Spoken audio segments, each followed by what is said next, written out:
It's the time of the season when love runs high. In this time, give it to me easy, and let me try with pleasured hands to take you in this time to promised lands, to show you everyone. It's the time of the season for loving.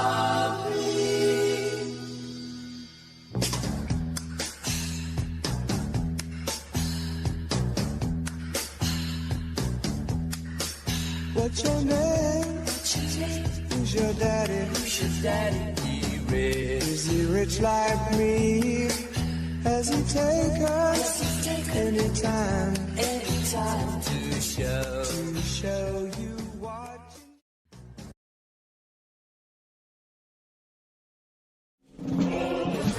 Can you see by the dawn's early light what so proudly we hailed at the twilight's last gleaming?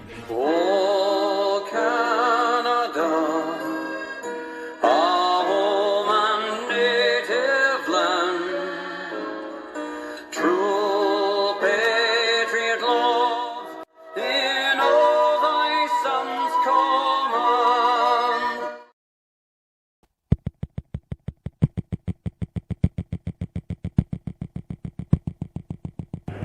Ignition sequence has started. 6, 5, 4, 3, 2, 1, 0. We have commit and we have liftoff at 2:13. The Saturn V building up to 7.6 million pounds of thrust, and it is clear that... Mana.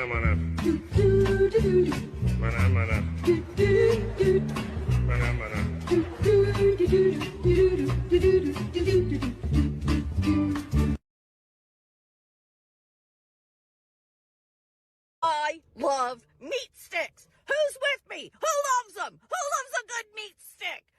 Chewing on it, sucking on it.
What was supposed to be a prank on a teacher instead backfired on the students.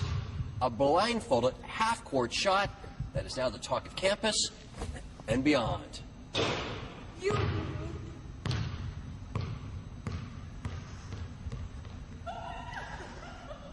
Put that in the story too. Are you kidding me? That was perfect. It went in. You want? Did you see it? I'm Yeah. not kidding you. Is that on tape? Yeah. That was perfect. You are kidding me. I'm going like this so I can get the goal in the background. It went in. I don't know if I messed it up by my little screen, but oh my god. I'm gonna. This is good. Did that really go in? Yeah, it went in. It's starting to freak me out. After these messages, we'll be right back. If you own a computer, here's how to get the most out of it without buying lots of expensive software.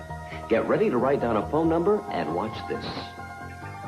CompuServe combines the power of your computer with the convenience of your telephone to bring you hundreds of online services, like a complete set of encyclopedias and the AP Newswire. It helps you decide on investments, bank, make airline reservations, and shop in the electronic mall. It connects you with other computer owners and offers games that pit you against opponents around the country. You get all this and more, and it's as simple as making a local phone call. To get online with CompuServe and over 500,000 people throughout North America, See your local computer store or call 1-800-522-4477. If you want to... Look what's new at McDonald's. What is it, Dad? Let's just wait and see, huh? It's the stars of Walt Disney's classic movie 101 Dalmatians and a Happy Meal for just $1.99. There's Lucky or Pongo, the Colonel with Sergeant Tibbs. Lucky, get down. Or Cruella DeVille. One toy each week when you buy your kids a $1.99 hamburger Happy Meal. The movie is only at theaters. The Happy Meal is only at McDonald's. Does your man control you? Next salad. Stop hating Mondays. Be a professional and hate the whole week instead. Bruh. Who do I talk to about parking? It's unacceptable. I need a manager right now. My latte was lukewarm. Someone fix it. They said merch ran out. Refund the ticket.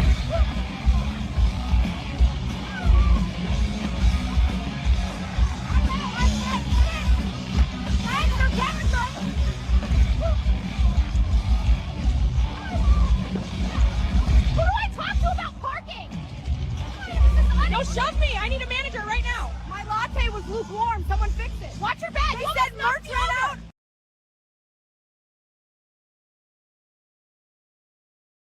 Alexa, play music. Playing music. Jackson! It's 2 in the morning! What are you doing? Alexa, stop! Alexa! Alexa, stop music! Do you feel that?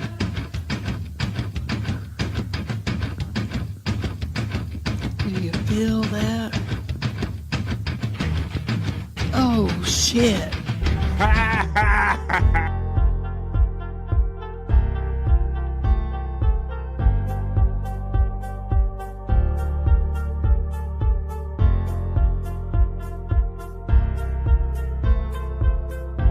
We're doing it!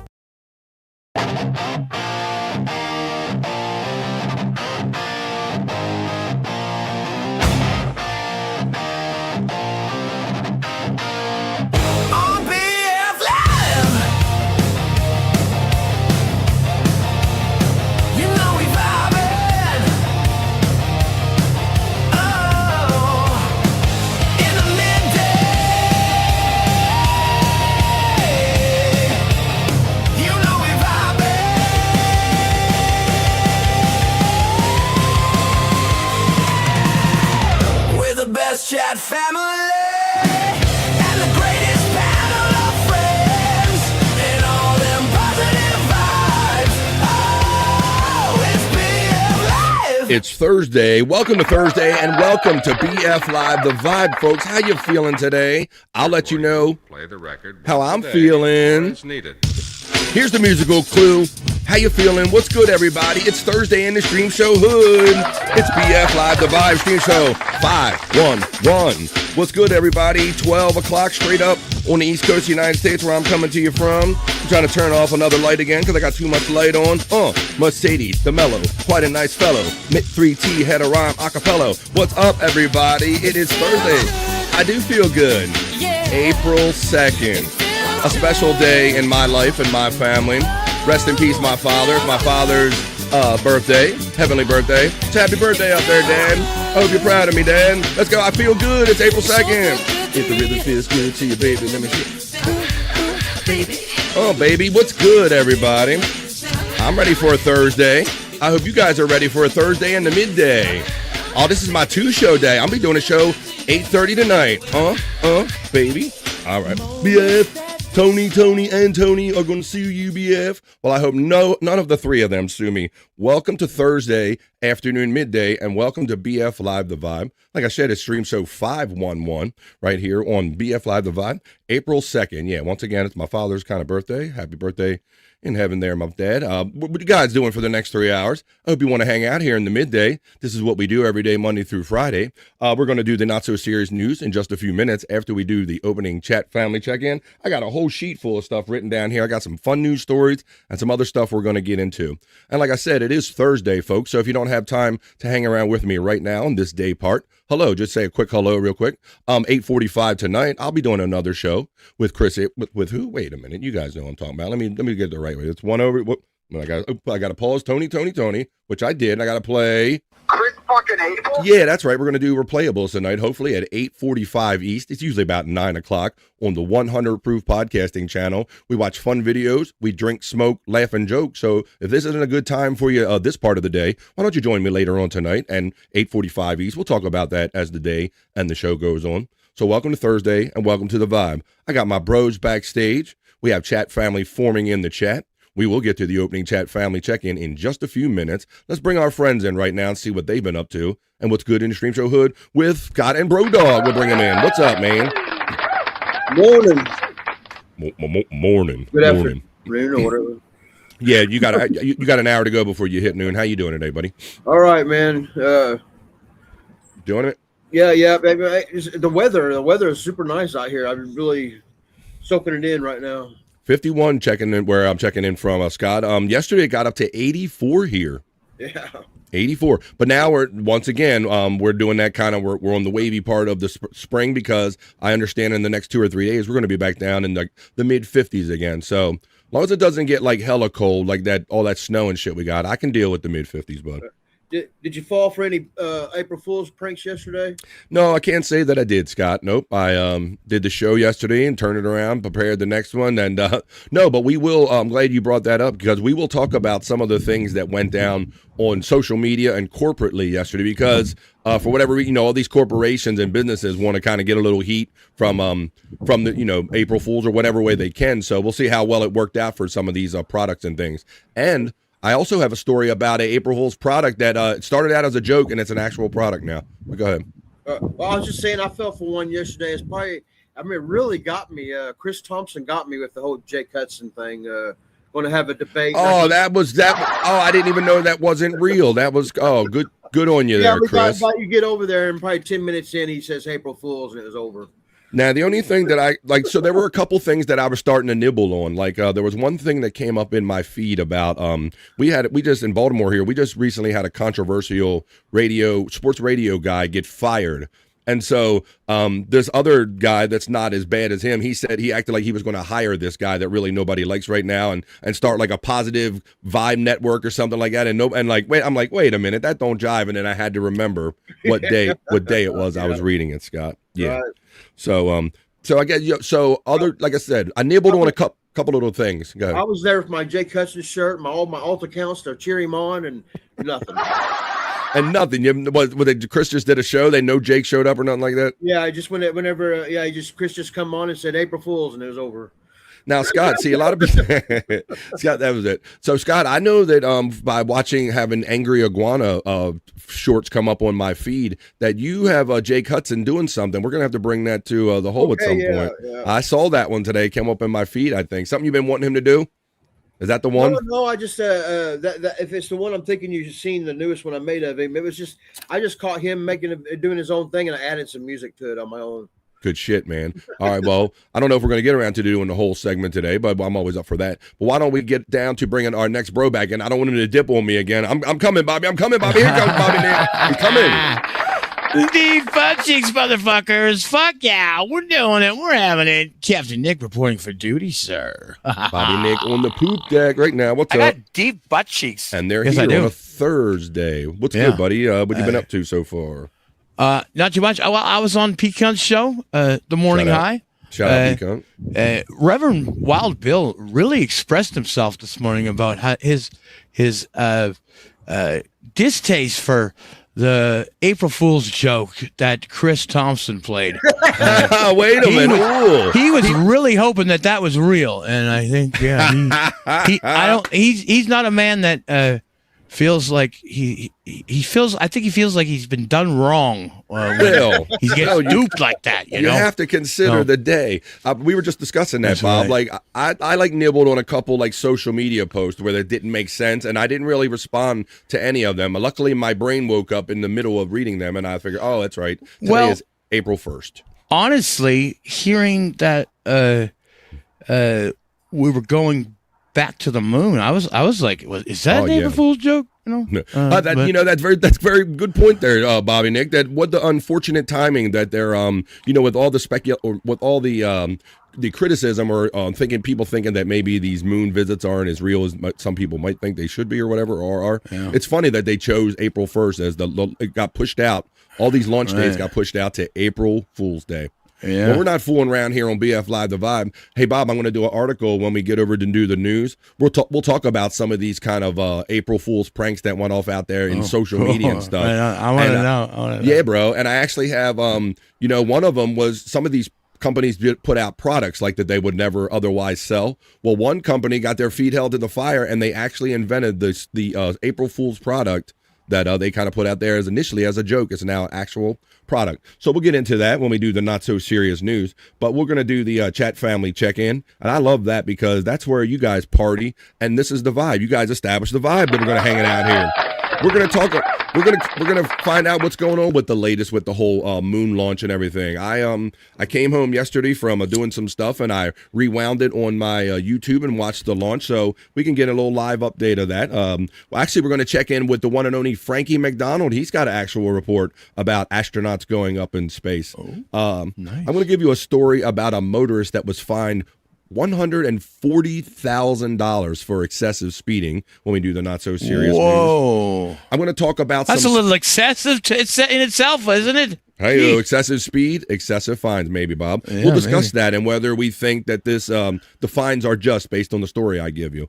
And I also want to talk about this automated balls and strike system again in Major League Baseball, because I made the point the other day that I think we're already going down that path of trusting, the AI is the real truth, right? Like we're not even questioning it no more. Well, I believe that Major League Baseball is questioning the accuracy of the ABS system, and we're going to talk about that and how maybe they're going to actually have to make adjustments for like curveballs and stuff like that. When we do the not so serious news, we'll do some sports. But right now, I'll tell you this. I'll tell you this, Bobby friend. Please. Everybody needs to question their AI because I work closely with AI, and I've asked it a lot of questions, and it's not always 100% accurate.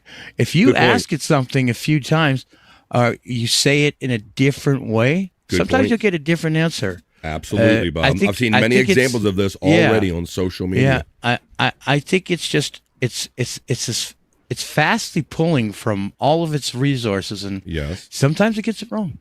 Yeah, Bob, I'll give you a quick example before we start the chat family check-in. I was pittering around on Twitter X just the other day, and their AI agent is called Grok.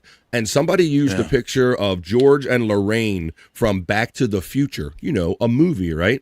And they said, Grok, describe this picture. Who is this couple? And it's like, oh, this is like a couple from the 1950s, and it looks like this, and it totally just wrong, Bob. Just thought it was actually a real thing. So you have to verify this AI stuff. And I've also seen other instances, Bob, where there's something where we know the absolute answer to the question, and you ask AI, and it misinterprets it.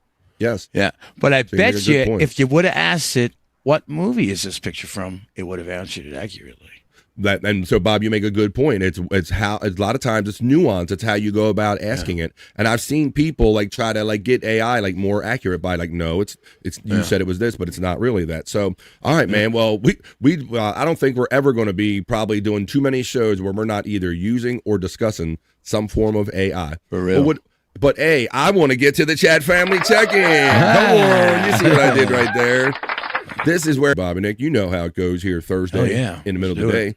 We're going to talk about what we're going to get down with in the afternoon. Maybe Andrew will show up today for this show, or not, who knows? Maybe he'll show up for No Filter later on or not. Who knows? Let's see how the day plays out, everybody. It all starts right here with you guys. Let's establish a vibe right now. I'm going to go over to the chat, and you guys are going to let me know what you're up to. And this is the opening chat family check-in for Thursday, BF Live The Vibe, stream show 511, folks. Throw those chats in there, and come on, let's get it going in the midday.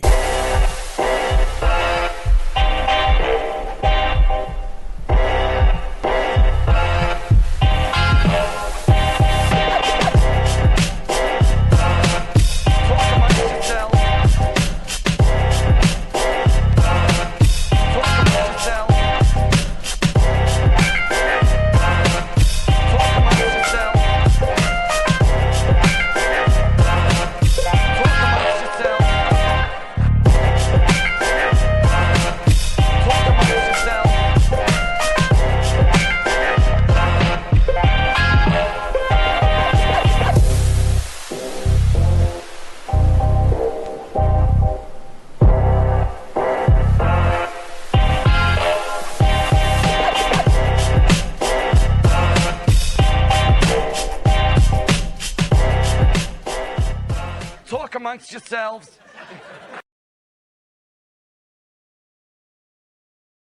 This is how BF Live the Vibe works. You talk amongst yourselves, you talk with me, and we're going to hang out for 3 hours and have fun right here in the middle of the day. You don't have to wait till the end of the day to have fun.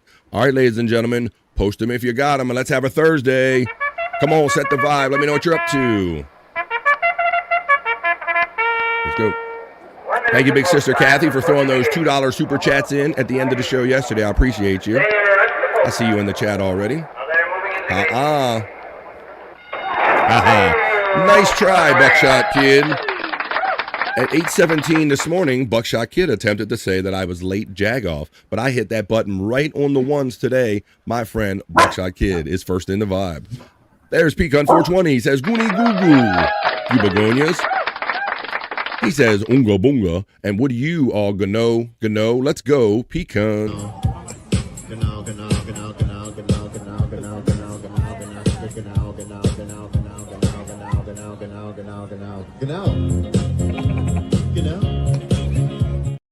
I can know that Pecan 420 always likes to use his membership emojis, like the armchair comic emoji. There's Tammy and Scott emoji, Bobby, Nick, Wendy, and all that stuff. You laughing at the dog's egg on there. Oh. This is like doing a show with Andrew and Hi Boyfriend in the background. Hi Boyfriend. I know, right? There you go. Is that the old dog doing that? He's like, yeah, it's a big one. He's like something like that.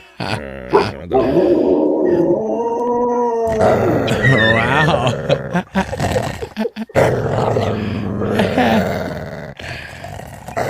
All right, well, Pecan 420, you can have fun with emojis too, because Pecan 420 just lifted and gifted someone. He does it every damn day. Pecan 420, thank you, my friend, for being a member defender. Let's see who he lifted and gifted today. He got Daniel Mofo August. Where you been, Daniel August?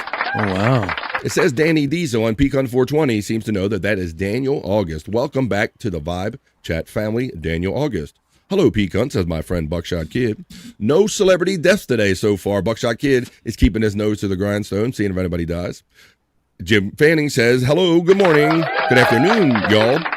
He's over there on the Rumble checking in. You can watch BF Live The Vibe and or listen to it on Rumble, YouTube, and my personal Facebook. Two Joints checks in and says, Buckshot Kid, Goonie Goo Goo to Pecan. FJM Jim Fanning 666 says, BSK, good afternoon, sir. Two Joints says, good morning to me, Scott, and to you. Let's see. Joints. The Reverend Wild Bill is over there on the Rumbles. I can tell by the little arrow that I get on my end. And he says,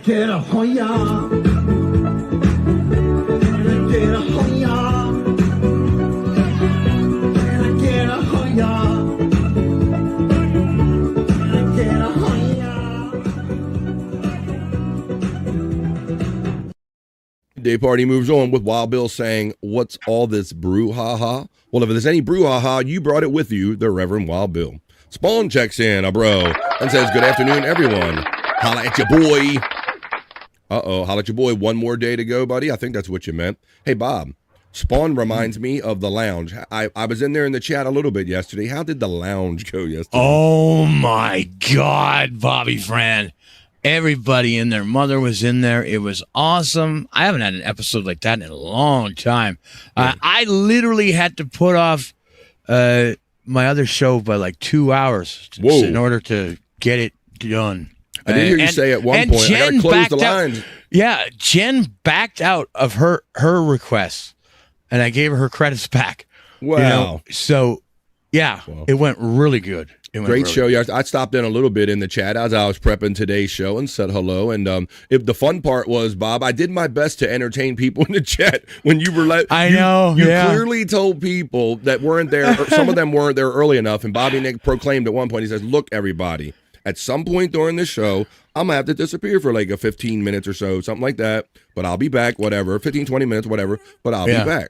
And everybody was just freaking out in the chat. It was great, though. I thought it was funny. But, you know, I thought about how I could, like, make a video, maybe something funny, you know, maybe put a graphic up of, like, and have some music behind it, like, of me getting my bandage put on or whatever. Yeah, that would be funny, yeah.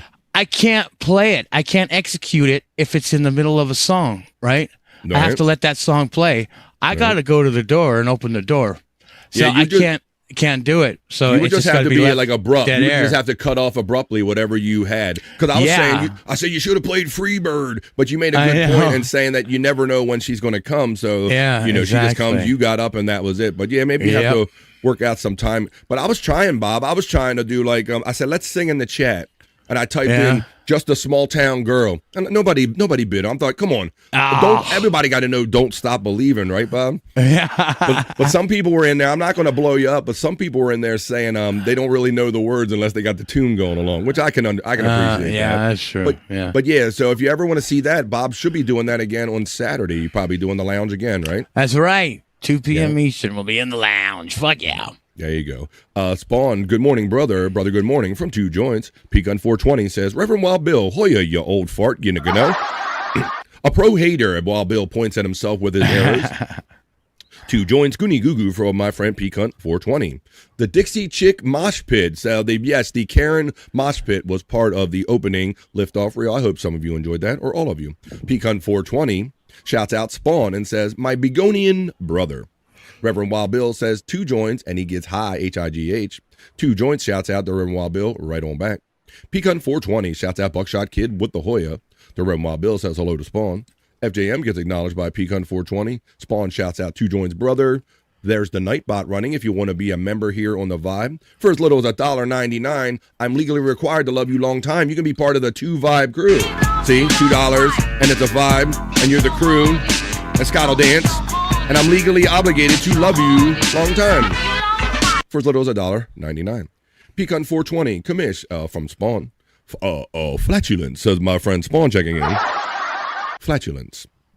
Wasn't that something, Scott, when we were younger and we learned that there was a fancy kind of word, medical word for fart? I thought that was like the coolest thing. I'm like, whoa, they got like a legit word where you can sound like smart for saying farts? Yeah. That's pretty cool, Bobby. Nigga, I was like, yeah, that's pretty cool. You say farts. Right. I was like, oh, I have. And then I look for reasons to say flatulence when I was younger. Oh, sorry, I have flatulence. Because I just, I thought I was sophisticated. There you go. Hit that motherfucker like button, says Pecan 420. Shout out to the 20 awesome people. We're just doing the chat family check-in right now. So please check in if this is your first time. Don't be scared. When we're done with this opening chat family check-in, we're going to do some fun news and segments and just stick around for 3 hours having a good time. Spawn 13 gets acknowledged by FJM 666. Happy birthday, BF's dad. Thank you, FJM. I appreciate that. Yes, my heavenly birthday to my father. Spawn says, was that Tony? Yes, and they did it again, and it feels good. I did not want to get sued by Tony, or Tony. Thank you, Spawn, for pointing that out. BF Senior would be proud of you, brother. Thank you. Thank you, 2 joints. There is the Bobby Nick Live TV and all that stuff. That's where he does In the Lounge and all his shows. Right. Conservative Colin checks in, and I say salute. Colin. Conservative Colin always reminds me of the hardworking people that kind of work in this part of the day. And I understand if you're kind of coming in and out of meetings, I appreciate you taking a minute to check in. So if you have a chance, keep us in your ear hole. We'll keep that ear hole entertained. And if you do have another chance, go over to the YouTube music app, look under podcast, and look for BF Live the Vibe. And when you play it over there, you can easily switch it to the audio format and back to video in case you want to go in and out of meetings. Go over YouTube music. There's Scott Fitzpatrick's link box right there running. Colin Brother from 2 Joints. Colin shouts out 2 Joints and Spawn, my good sirs. Hey, BF and Scott. Hello to brother Colin. Colin, my good sir, from Mandy Diff, who sneaks into the Vibe. Mandy. Happy Thursday to our friend Mandy Diff.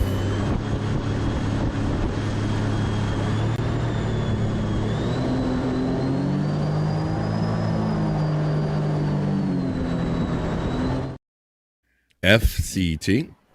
FCT. Okay. He's mad. He's mad. He really wanted to see that debate, didn't he? F Chris Thompson. Is that what that is? I think it's starting, guys. And, holy shit. We were funny. Because I was laughing at that because I felt we already kind of did our kind of Jake time basically. Right. Yeah. Although I think Scott's never quite going to be done with Jake. No.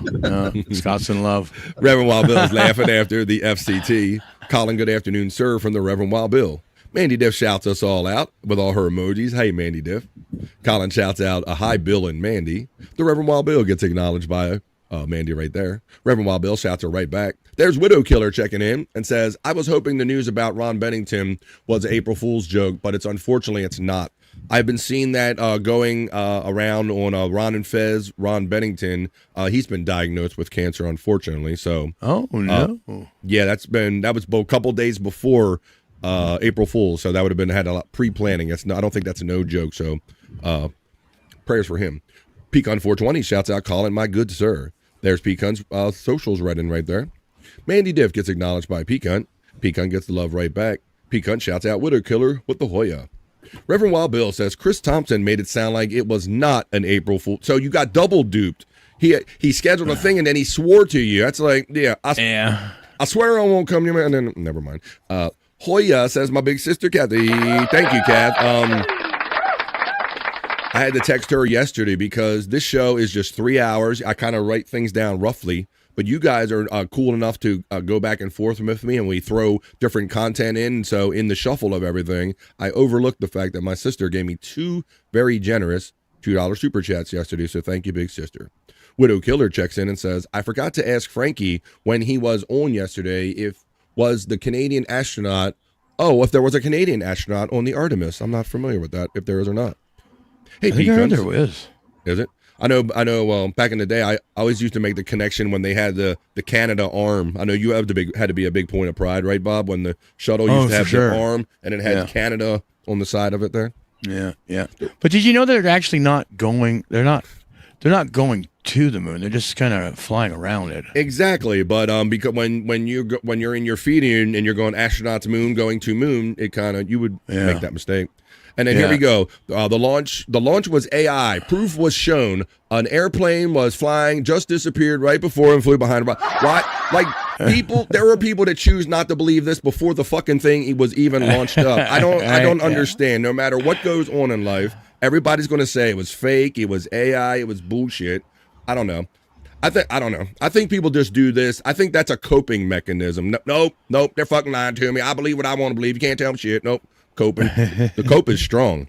Hi, Reverend Wild Bill from my big sister. Hi, Reverend Wild Bill from Buckshot Kid. Let's not even get Jerry fucking Lahane in here. Oh my God. Oh my God. Bobby Nick, I had a story about that shape that they found on Mars.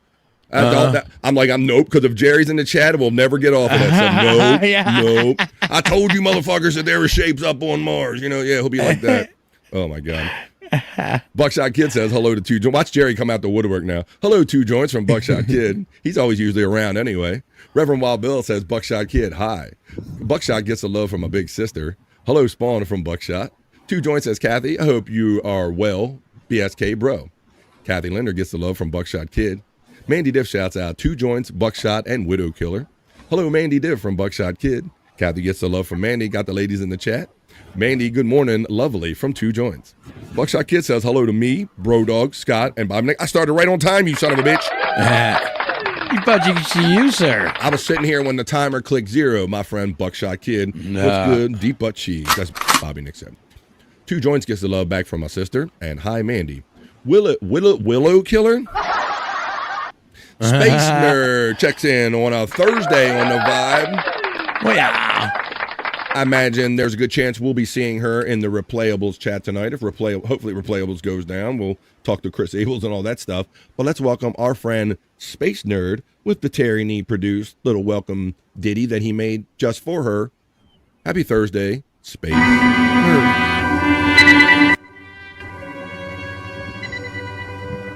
Until now, our mission has been that of space law regulation, contact with Earth colonies, and investigation of alien life. But now, a new task. A probe out into where no man has gone before.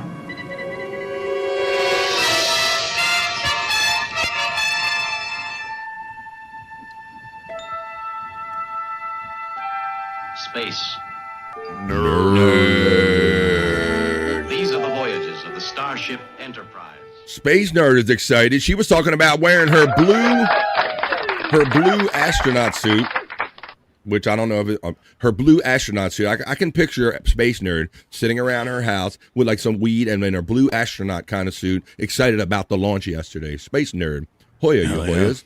The Reverend Wild Bill, he gives $2, and you know why he did? Because he can. Damn it. Thank you, Wild Bill. He brings the brouhaha, and he brings... All right, a generous $2 super chat. Good morning, back to you. What do you know, Reverend Wild Bill from Space Nerd? Gano and Hoya, says Reverend Wild Bill. Brodog gets the love from the nerd as we're nearing the completion of this opening chat family check-in. Kathy Hoyer from Peacunt 420.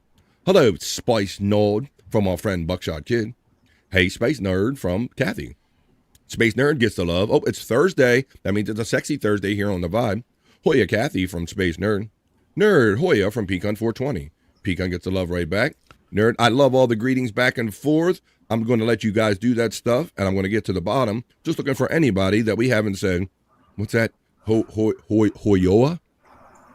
Hoyer? All the Hoyas. Just a guess says he's 13, but you're number one to me, brother. Gang from Peacunt there, Scott. Gang. Chris Thompson, the Jake Liar over here.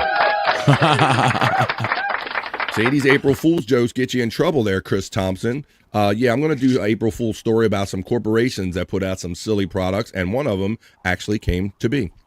Ella says hi to Brodog. You're on time. Brodog said, who dat? Who dat? Who dat? What that mouth do? You got one in your Scott, or is there too many people around? Yeah. I never... Chris Thompson gets the love. Hoya brother. Hello, Chris Thompson. I'm going to look for these. You did. She did, see? She sat around in her blue jumpsuit, smoking weed, watching the rocket go up. That sounds like a fun way to enjoy the space launch. Jim Fanning says, isn't that always the case? We never know when they're going to come. Here we go. We got Reverend Wild Bill having fun with his membership emojis. Thank you, my friend. Let's see. There's Jerry. Jerry. We'll get his take on the moon or no, we won't. What's up, Jerry Lane? How you doing there? Hi, April Fools. How you April Fool survivors? Yeah, we all made it, Jerry Lane. How you doing there, buddy? Space Chief, hero of the skies.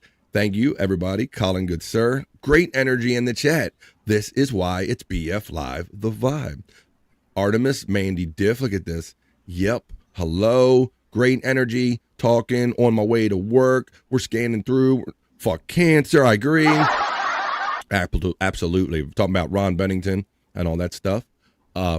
Yes, they're orbiting and doing experiments. Yes, they're going to do some equipment stuff and some basic stuff. But yeah, they're going to do the whole slingshot thing, sling off, and then they're going to do a pass around the dark side of the moon, like Pink Floyd, as it were, and then come back and all. But yeah, I think though, I'm pretty sure they do have plans for like next year or the year after to actually land on the moon. That's supposed to be the idea from my understanding. Yeah. Shunning the moon. Shunning the moon? You think that's what it is? Oh, for fuck's sake. I can't believe people still think the Earth is round. See? Here we go. Oh, my Lord. Here we go. Watch the live news report and look for the plane coming in right from the right and right at the rocket. I saw rockets, red glare, and bombs bursting in air. Yes, I believe everything is an extravagant, just a ruse to fool us. I don't believe in any science or anything. I think everything is fucking fake. There you go. No, Jim. So that is absurd, Reverend Wild Bill. See y'all on Replayables tonight. Peace. Thanks, Wild Bill. Are you going Kroger, buddy? He probably is. I look forward to seeing you later on tonight, Bill. Hope you and the missus have a great rest of your day. Nerd gets the shout-out call from Jerry Lahane. Spice Nord. All right, I'm going to let you guys, the flight suit he was in, settled for my NASA hat and space camp shirt. Okay. If you ever notice when something like threats or missile testing is going on, they launch rockets. I guess they're testing, not AI. Who knows? Loyal chat family. You're damn right, Bill. Damn right there, FJM. Okay, yeah. Because that was just the last chat in a fantastic vibe-setting opening chat family check-in. Now, let's get on with the show.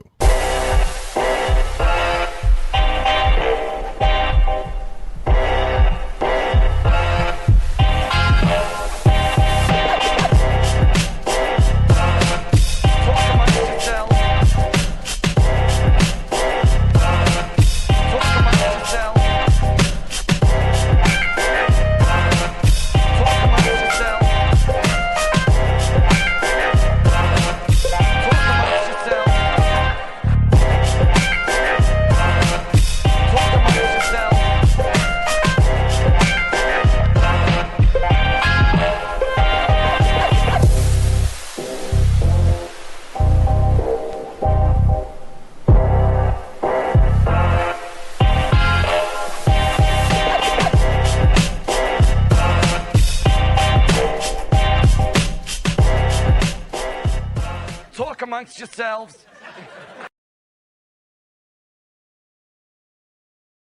You see how it works there? You talk amongst yourselves. You talk with me and Bobby Nick. We'll see if Andrew comes on a little later on, and we'll see if we get a plan on going on later on tonight about No Filter, if it's going to happen at 7 o'clock tonight or all that stuff. We'll find that out as the day goes on. We're going to do the Not So Serious News in just a few minutes, and we'll get and then we'll do Perry Talk and all that kind of other stuff that we're going to get into. It is going to be Halloween soon. Easter, duh. See that? I blame weed. I wish it was Halloween. I blame weed a little bit there, Bobby, because I think one thing and then I say another so often doing this stuff. Let's see. Yeah. It happens. Misspoke. Whatever. Mm-hmm. I want to. So that being that it's going to be Easter this weekend, right? And guys know I'm a candy guy. We were talking about the large chocolate rabbits the other day. Now this isn't the one that the Warehouse Club is offering for like $100 and some, but this is a big kind of formidable chocolate bunny. I want to show you how a chocolate bunny is made, because kind of show you how the sausage is made. Check this out. I never kind of knew what went into making these kind of larger chocolate bunnies.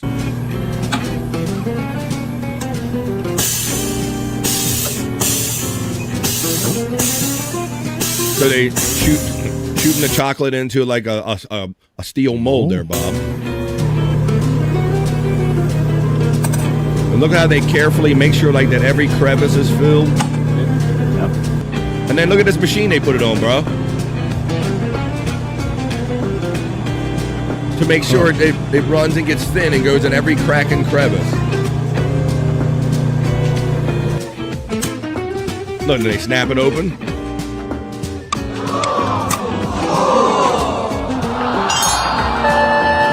Wow. Look at there.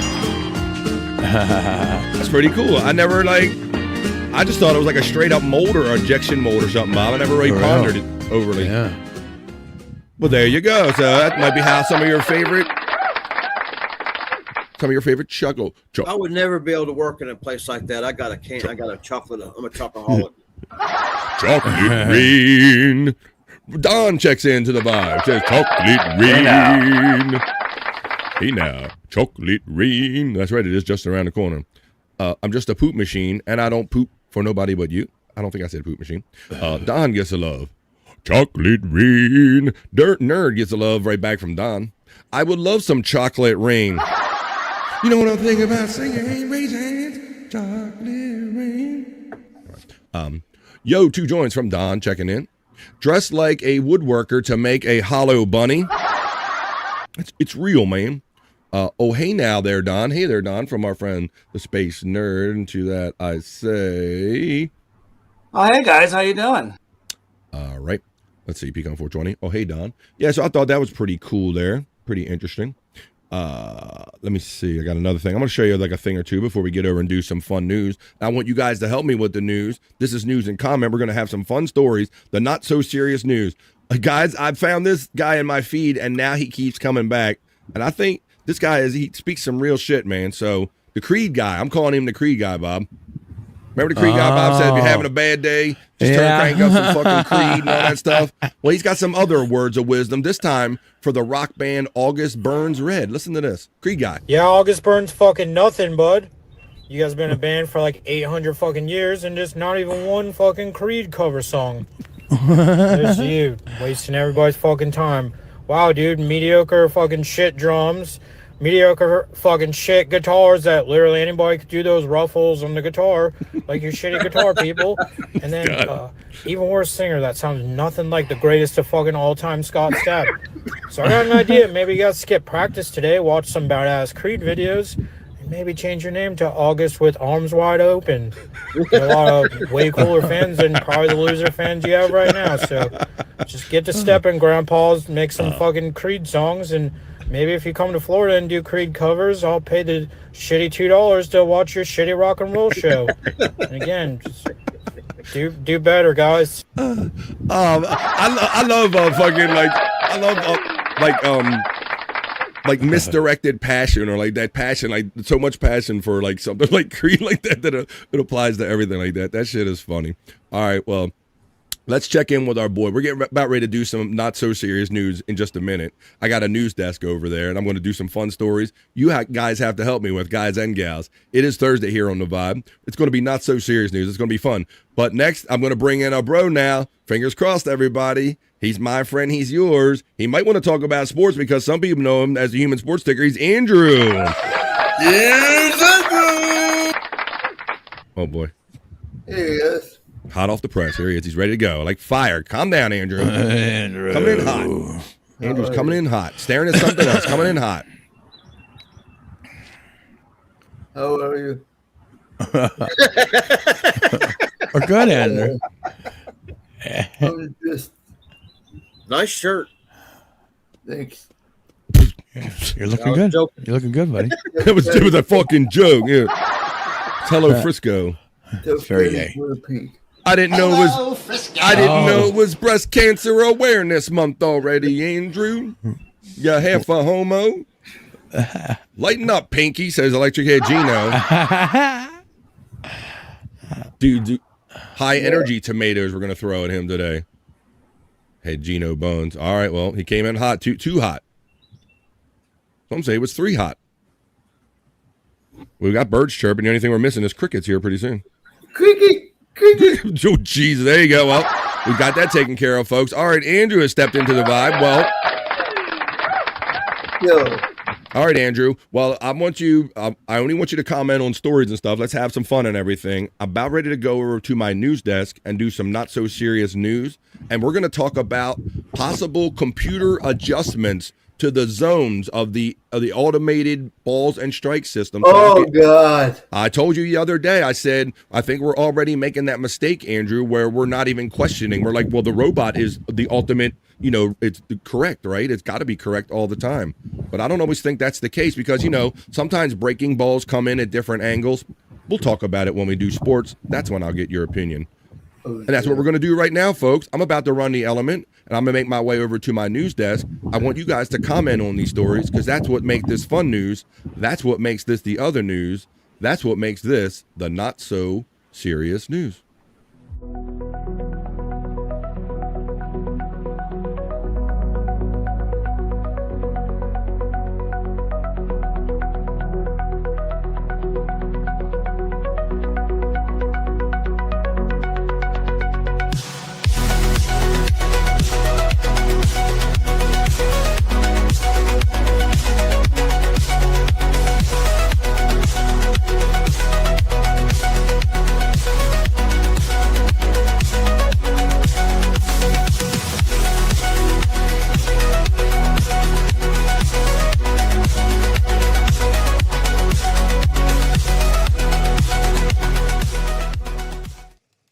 That's right, folks. Let's get into it. Here I am in the news studio. I might as well bring you some stories in the not so serious news for Thursday, April 2nd, 2026. We're going to do a follow-up story to the Kit Kats that I told you got stolen a couple days ago. I think Monday we did a story about 12 tons of Kit Kats being stolen. You're not going to believe the update, what they're going to try to do about that.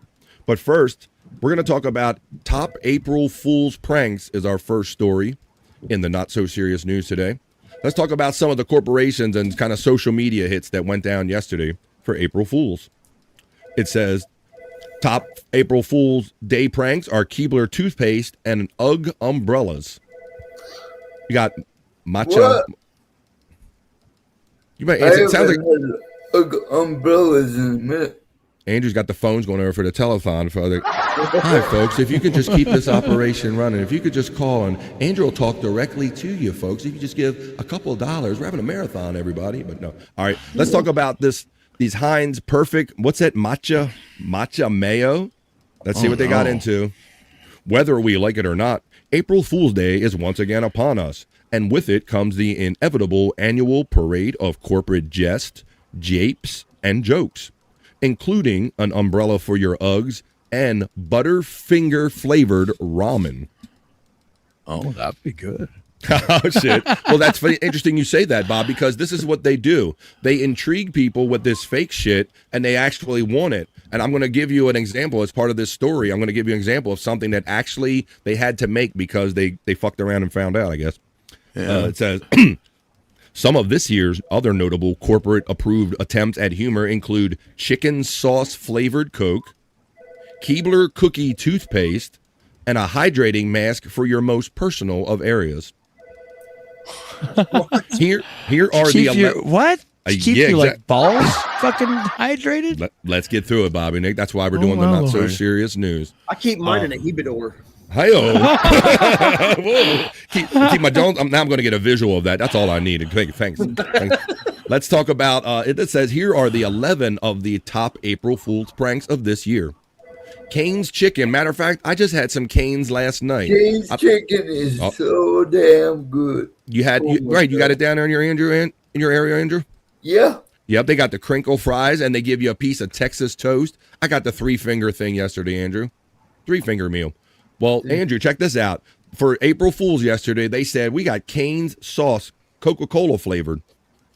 Chicken chain Raising Cane's What the heck?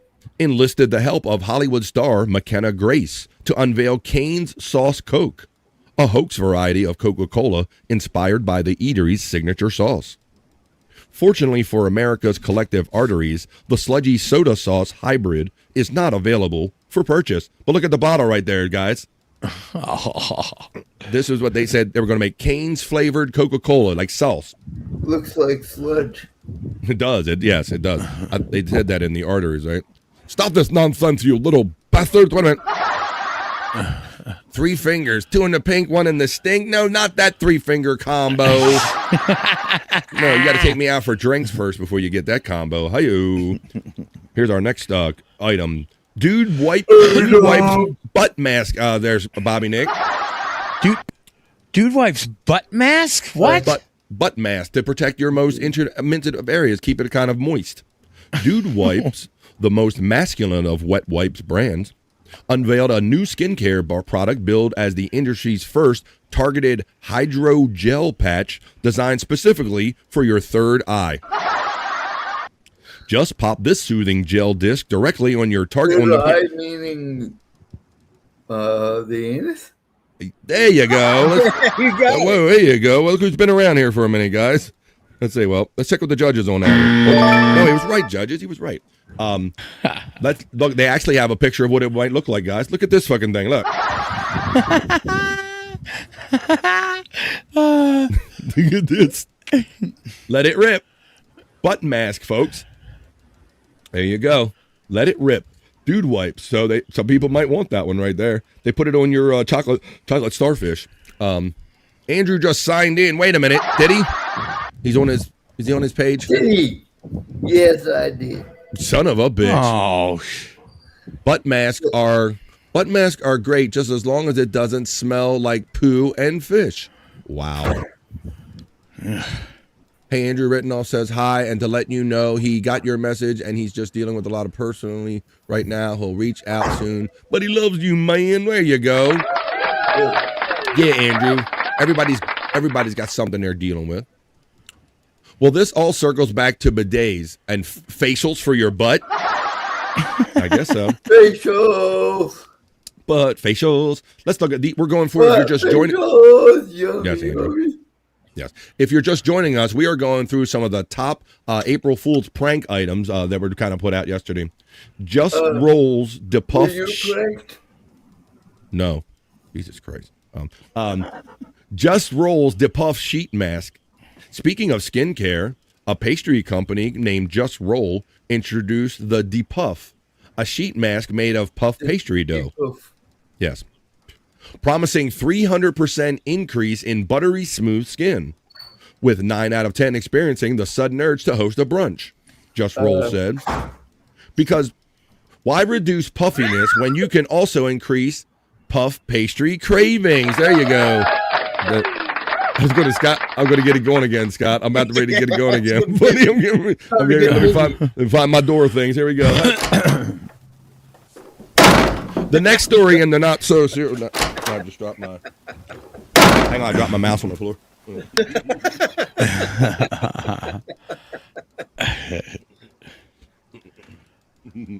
There we go.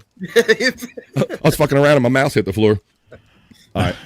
Let's get in. Look at the whole thing scrolling and shit. Look, it's doing its own thing. It's like, the mouse hit the floor. Here we go. Oops. Oh, now the pop-up. There we go.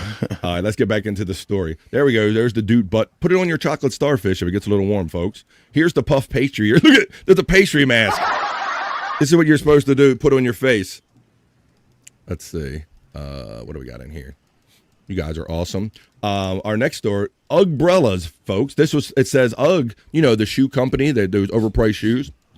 Footwear firm Ugg heralded the latest accessory from its iconic sheepskin boots, a clip-on Ugbrella to protect boots from rain. Now, this is one of them things they're going to, look at that.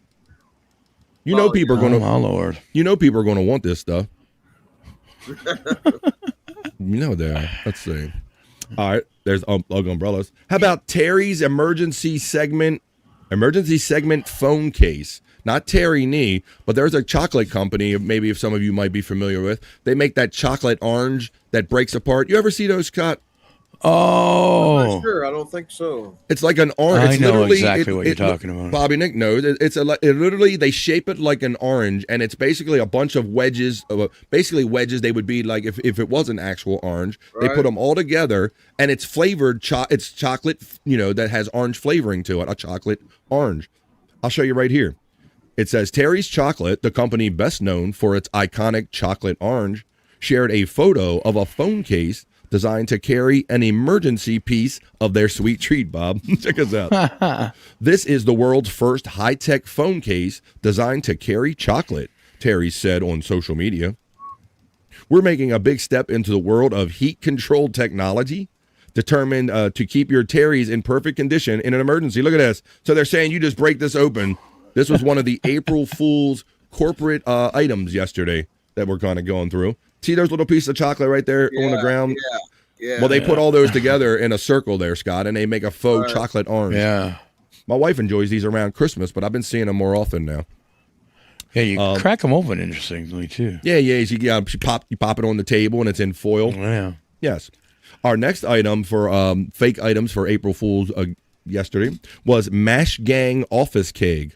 A non-alcoholic beer brand, Mash Gang, revealed a keg specifically designed to turn an office water cooler into a keg. Oh, shit. That's nice. Cool. And dispense frothy brew. So this is for your corporate people. The Mash Gang Office Keg seamlessly replaces your standard water jug with a rotating selection of our award-winning non-alcoholic beers. Dispensed ice cold, on demand, and dangerously crushable between meetings.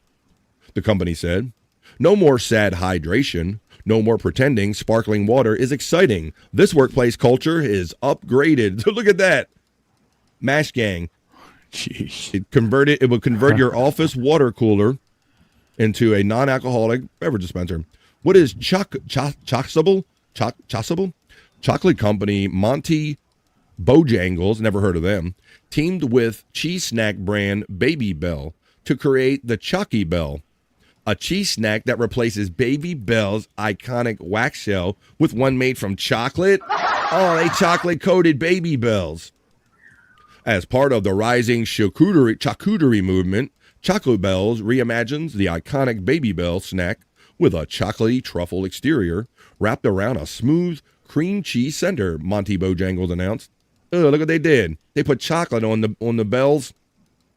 Chocolate? Yeah. I eat those Baby Bells. I don't think they'd be good with chocolate on them. You don't want chocolate ones with chocolate Baby Bells? I want my chocolate Baby Bells. Let's see what else we got. Here's the top ramen Butterfinger, Bobby Nick, they were talking about.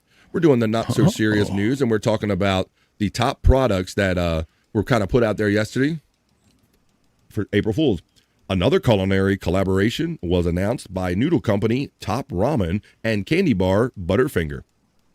The company said the flavor features a peanut buttery glaze and real Butterfinger pieces to bring the crispity, crunchity goodness to your favorite ramen.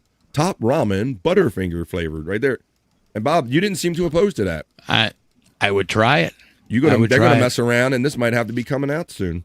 Top Ramen. Yeah. I love me a Butterfinger, and I love me some ramen. So here we go. Together, it might be awesome. They might be. Back in the day, like it wasn't very often we would get the fudge stripe or any kind of Keebler cookie, but it was always a special day when we did. Well, how about some Keebler Hollow Tree toothpaste? That's right, Keebler, a company better known for being the supply side of tooth decay, unveiled Hollow Tree toothpaste, promising all the flavor of its iconic cookies with none of the cavities. The toothpaste flavors include EL Fudge, Soft Baked Chips Deluxe Brownie, Fudge Stripes, Sandy Shortbread, and Vienna Fingers. So here's the toothpaste right here. Look, they got a toothbrush next to it, guys. Look at this shit. The actual toothbrush, they got it actually on the paste. There you go. That's one of the items yesterday. Let's see. Heinz Mayo, Matcha Mayo. Now, they do have actual mayo chup, but this is matcha mayo. Matcha mayo.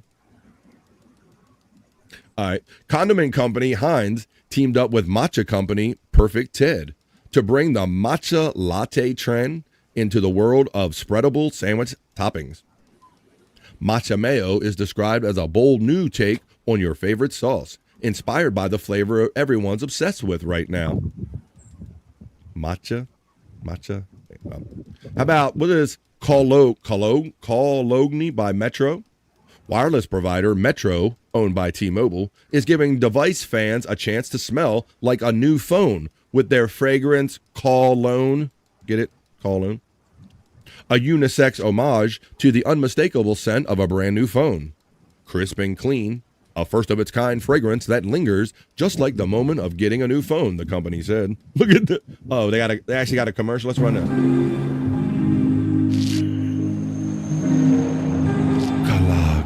A new fragrance is calling. The unmistakable scent of a new phone. Eau de new phone. Cologne by Metro. Coming soon. Hell yeah. Cologne by Metro. And there you go. So there's just a couple examples of some of the products that actually were kind of put out there for social media yesterday, finishing up our April Fools. It is April 2nd here. Ooh, and Bro Dog is interested in what Scott is having for snack today. And we are stink bug. Oh, whoa! There. Oh, look at him! Look at him! He's doing it. He's got him all. Look, he goes after like squirrels and anything that runs, and he was like kind of bothered by that stink bug. That's funny, man. Let's see what everybody's saying. Hey, Scott, remember that time you put the stink bug in your mouth and it pissed in your mouth? Don't do that. Yeah, don't do that, guys. I remember when the stink bugs were really bad back in probably the early 2010s or something like that. That we had a camper and they all got in the camper and stunk it up. Scott, they got in the drawers and the clothes and everything. They got in everything. Yeah, bro. All I remember was that Scott's tongue was like numb for like I don't know, like 3 hours after that, right, Scott? Something like that. We ended up finding out they released some sort of chemical thing. Yeah, a defensive thing. It's a defense mechanism. I don't put them in my mouth. Paralyze. You had to paralyze their enemies. Awesome stories. Let's see. Yeah, it's like a weird fucking scent. We end up like buying a little vacuum cleaner just to suck them up because if you squashed them, it just made it smell worse. And it kind of drew more attention to what you were doing. They didn't want him at the Masters. We talking about Tiger Woods? Let's see. Who would? He's a mess. They're talking about this and that. Stink bug scented. No. Terry Nee says we had thousands get in our sunroom. Yeah, Terry, they kind of helped themselves and just got all up in the drawers, and then we had to like literally like just rip apart our camper and just like vacuum all of the stink bugs out of it. It was amazing. So yeah, we hope they don't come back in that way. The other day we did a report about now we got invasive spiders to worry about. So maybe we might be hoping. Yeah, we did that story the other day, Bob. There's like an invasive spider here. Happens to be in my state. Boy. Squash it, says Terry Nee. Awful, yeah. He knows what he's doing. Them things stink. Yeah, that's why they recommended we vacuum them up because you squash them and it just makes things worse. All right, now let's go off of that story about April Fool's products. They effed around and found out, Bobby Nick, because last year, this company known for like liquid protein drinks and stuff you put in your water, liquid IV. They launched last year, they did a Grillo pickle thing. Pickle flavor like IV juice, you know, you pre-workout or get your vitamins up and all this stuff. Well, this company, Liquid IV, launches a Grillo pickle flavor based on an April Fool's joke from last year. They actually had to make the product that they kind of clowned around with last year. A company found out that they have to be careful what they post on social media for April Fool's Day, since their customers may demand they actually make it. Liquid IV announced a Grillo's Pickle flavored hydration multiplier on March 2nd, turning a joke made on social media last year into a reality. The company said in a blog post that fans have flooded our DMs, comments, and inboxes with requests to make the pickle-flavored drink powder. Comments on Liquid IV's 2025 Instagram post making a joke showed strong support for bringing the flavor to market. The passion of our community sparked this idea, and the talent of our innovative team brought it to life. It says to life, but it's to life. Goes on to say, the page for the product, the Liquid IV website, launched on April 1st, sparking concerns of a repeat joke. However, USA Today confirmed ahead of the official announcement that the product was real. So there you go. So if you want pickle-flavored hydration booster IV, Liquid IV, and you like pickle flavors, that is the perfect product for you. When we were out at the store the other day shopping, Bob, my wife picked up a 5-hour energy, and it was pickle flavored. For that, was it that Mount Olive pickle, that famous pickle maker right up? It's a pickle flavored energy boost drink, like a little shot. Like, nah, not having it. Oh, what? Terry Nee says, I like pickles once a year. I don't hear about you all the time. Not pickle pervs. I love pickle hot sauce. Okay, Terry Nee. Well, there you go. Well, that might be a product for you. Liquid IV, based on effing around and finding out. April Fool's joke. Turns out that they fooled their damn selves and they got a new product out of it. All right, a couple newscasts ago, I want to say maybe Monday, I did a story about 12 tons of Kit Kat chocolate bars being stolen in Europe. Well, I have a follow-up story to that on this next story on the Not So Serious News. This next story says Kit Kat launches a tracker to recover 400,000 stolen candy bars. Let's read into how they're going to do it on our next Not So Serious News story. Kit Kat is not sugarcoating its quest to find thousands of missing chocolates after thieves targeted the candy bar maker. Days after Kit Kat announced thieves in Europe had stolen an entire truck containing more than 400,000 of its candy bars, the company has launched a stolen Kit Kat tracker to help find the missing treats. Here's how they're going to do it. Someone really stole 12 tons of Kit Kats, and we really want to know where they've gone, Kit Kat said in a statement posted on X. The brand emphasized that the stolen bar tracker is not a stunt or an April Fool's joke, despite the timing of this announcement. Nestle had confirmed in a statement to USA Today that thieves stole more than 12 tons, or 414,000 of Kit Kat bars, off a truck leaving an Italian production site the week of March 23rd. The Swiss food producer distributes Kit Kat bars globally, except in the United States where Hershey has the rights. Nestle launched the Stolen Kit Kat Tracker website just yesterday on April 1st. Help us find them. Use the Stolen Kit Kat Tracker, they wrote on X. The tracker directs customers to find the 8-digit batch code on the back of their Kit Kat bar and enter it into the tracker. It then indicates whether the chocolate is from the stolen batch or not. So you can go on there right away, Scott, and find out, ooh, do I got a stolen one or not? Yeah. If it's not, the users are directed to help widen the search by sharing the tracker. It's unclear what happens if a user enters a batch code from the stolen lot. Nestle told USA Today that if a stolen shipment is scanned by consumers or retailers, the scanner will be giving clear instructions on how to alert Kit Kat, who will then share the evidence appropriately. Nestle also told USA Today that the goods stolen were the company's new Formula One car-shaped Kit Kat bars. So that's going to be even harder to hide in the black market, guys, because it looks like a special shape. It's not its regular chocolate. Oh, that's what it looks like right there. Look at that. Yeah. Look at that shit. That looks pretty badass. Why haven't we got no cool shit like that here? Come on, Hershey. They stole 414,000 of them. The Kit Kats were stolen off a truck that left a production site in central Italy for European distribution sites, ultimately destined for Poland, Nestle said in a statement to USA Today. The vehicle and its contents remain unaccounted for, and investigations are ongoing in close collaboration with local authorities and supply chain partners. Nestle did not say where on the 800-plus mile route the truck was taken. The company said Kit Kat fans need not be concerned about the theft affecting Kit Kat supplies at retail. Well, that ain't what they said earlier, so there you go. If you find it. So that's pretty wild, man, how they want everybody to type in like the batch code to see if they can track down I guess they're going to try to triangulate it, huh? Let's see.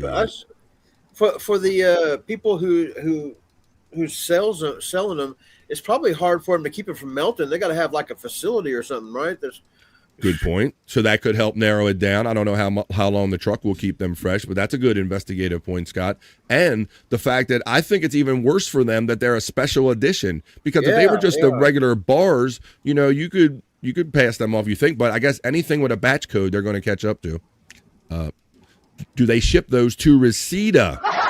Yeah, Perry can put them in the bottom of his fridge. How you doing there, Widow Killer? I think when we do Perry Talk, I want to show you how like the actual stream ended with Tony being over there and Dave Navarro and how they kind of wrapped up the fish stream. Is this a follow-up? Was this the truck that fell over? No, Space Nerd. I do many highway spill stories. No, maybe you weren't here for the news the other day. You might not have been in early enough. But if you heard from that story, 12 tons were stolen. A truck was taken in Europe. I reported on it the other day. Now they're going to try to track it down with the batch codes or whatever. Electric Head Gino says, doubt they'll get help. Nestle wants to privatize their drinking water. Trippy Experience checks it. Hey, Trippy, saw you in the chat yesterday. Help, Bob. You got to help me with this one, Bob. Oh, yeah, Trippy. Can we get a Bobby Nick to flash us? No. No, sorry, Trippy. Not going to happen. No. For the low price of 5,000 American dollars, you can send that to my PayPal, and I will show you my titties. 100%. I'll pop the top. I don't know who gets more. Requests for that. You or Bob Lever for taking the shirt off or whatever. Yeah, it's kind of weird. Mm-hmm. Certainly is. Let's see where's Bobby Nick. I'll do all shorts. Looking in your folder real quick. I don't think you should show it, Bobby Nick. You don't think? What? I think so. I don't think you should flash. You shouldn't do it. Even for 5,000 American? Well, Andrew, they know that I finished. It's the best I can do. It is a bikini air trip. A sexy bikini report. That's kind of finish it off. So here it is, right here. Thanks for the two, Trippy. Bobby Nick, though, this time. Here's how we're going to finish off the news with our bikini report. Hey, I got a bikini. How about that? What is this? Welcome to Bobby Bikini Report. Last night, the 77th Primetime Emmy Awards, presented by the Academy of Television Arts Look at that and sexy Sciences, fat belly. was on primetime television. And no one gave a shit. This has been the Bobby Bikini Report. Have a great day. Shut the fuck up. There you go. There you go. That's all you got. Thanks for the two, Trippy. I appreciate that. He says break. I'll tell you, I'm glad that worked for you there, Trippy. Widow Killer says, so Kit Kat is trying to do their own version of the $10,000 fugitive bit that radio stations do. Hey, everybody, come on, put in your numbers, man, track them down. We're gonna triangulate you, everybody. Come on, who's gonna be the winner of the $10,000, everybody? We're gonna track it. Come on, let's do that. Yeah, it sounds like, I guess. Even if they recovered them, they probably can't resell them. This is probably a good way for them to turn making lemonade out of lemons or whatever, getting a little publicity out of it. And you make a fair point, Scott, because I was thinking that the other day. I'm like, even if they do their best and recover them, are they really going to trust and be able to legally sell them, not knowing the chain, the chain of command, what happened to them, right? Right. I don't know all the rules and the European rules and all that stuff, but you make a very good point. All right, let's get into it now because whatever. Some of you you can believe it or not, but whatever. I understand that we're supposed to be going up into not to the moon, but we're going to kind of visit the moon. We're going to do a little flyby. Well, let's get into that part of it. Let's talk about the Artemis mission to the moon, and why not go over to an authority on all things weather, Canada's most famous weatherman. Let's go to Frankie McDonald right now, who's going to let us know about what's going on with the Artemis astronaut mission. Take it away, Frankie McDonald. This is Frankie McDonald, my own TV station live in Sydney, Nova Scotia. The rocket just left Florida with the astronauts on it, and the astronauts finally left the planet Earth, and they're up in outer space as of right now. And the astronauts are getting further away from the Earth as of right now. Right. They have left the planet Earth. They're up in space as for right now. After the launch, the astronauts are up in outer space. They're not here? As for right now. They're not here no more? They finally left planet Earth. They left? Are they up? As for April the 1st, 2026. And the astronauts are now up in outer space. As for right now, for Frank Down. Thank you very much, Frankie, for that report on the moon mission. Come on, man. I got my own science weather correspondent here on the Vibe. Frankie McDonald checks in, letting us know the latest on the moon mission. Frankie loves that shit. All right, let's go. Actually, what I got here. Oh, fuck. What's up, Scott? Well, he stopped right now. I just seen Andrew eating a booger. Oh, damn. He's doing that on his channel? Yeah, he's on his channel. Thank God. See, nerd, I'm keeping it. You got to go over there if you want to see that. No more booger eating here on the Vibe. We're not doing that. But let's do this right now. Let's go to the live check-in right now because they AP and they're running a live feed of what's going on up there with the Artemis mission right now. Let's go to a live, actually in the ship mission right here.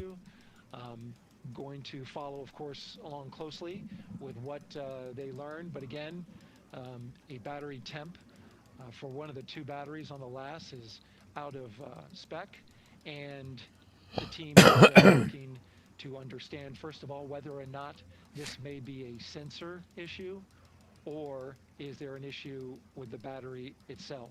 For one big NASA team, one big NASA family, and we have a one. Must be re-reviewing again, but yeah, so they're up there. There you go. Doing the thing. They're supposed to slingshot around the moon and all that stuff, and so it's supposed to be like a 10-day mission. It'll be a 10-day mission, so don't they're doing much exciting live right now. Let's see what's going on with our next thing. Turn that off. So we got the Frankie report. We got the Artemis.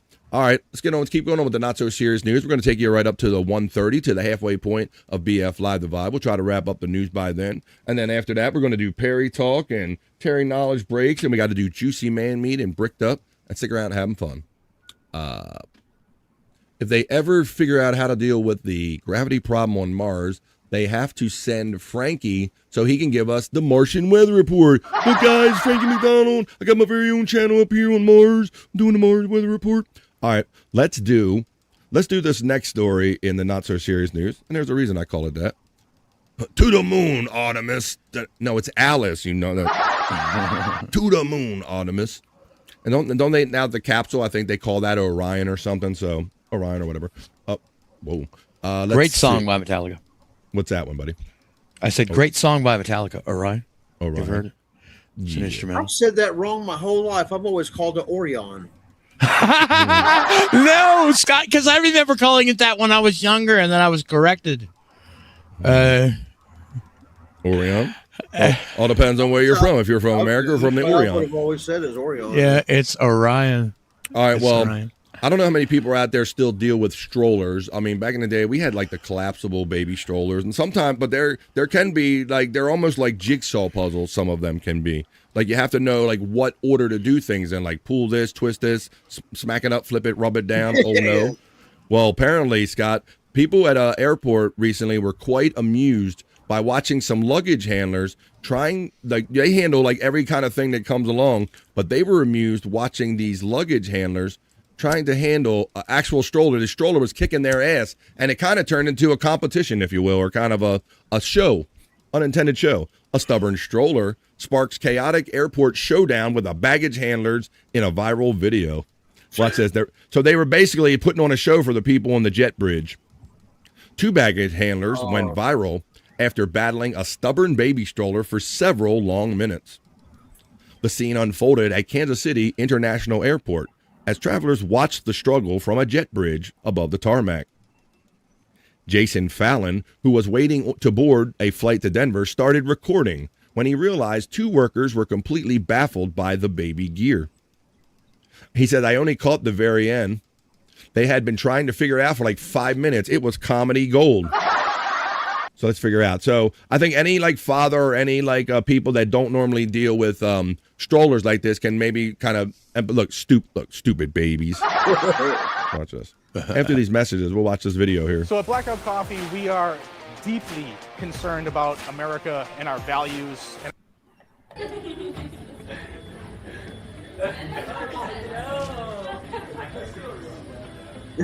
Yeah, I remember So, that. yeah, right, Scott? See, I knew you would. I know anybody that's ever had kids, you would have a little empathy for this because they can be a struggle, especially when you're in a hurry. And people, There's 2 little buttons on the side. I know. Like, does he not see those buttons there? it's just 2 little buttons on the side. Look, they're all watching. You got to call. They're all beating on the windows, letting them know that they were watching them.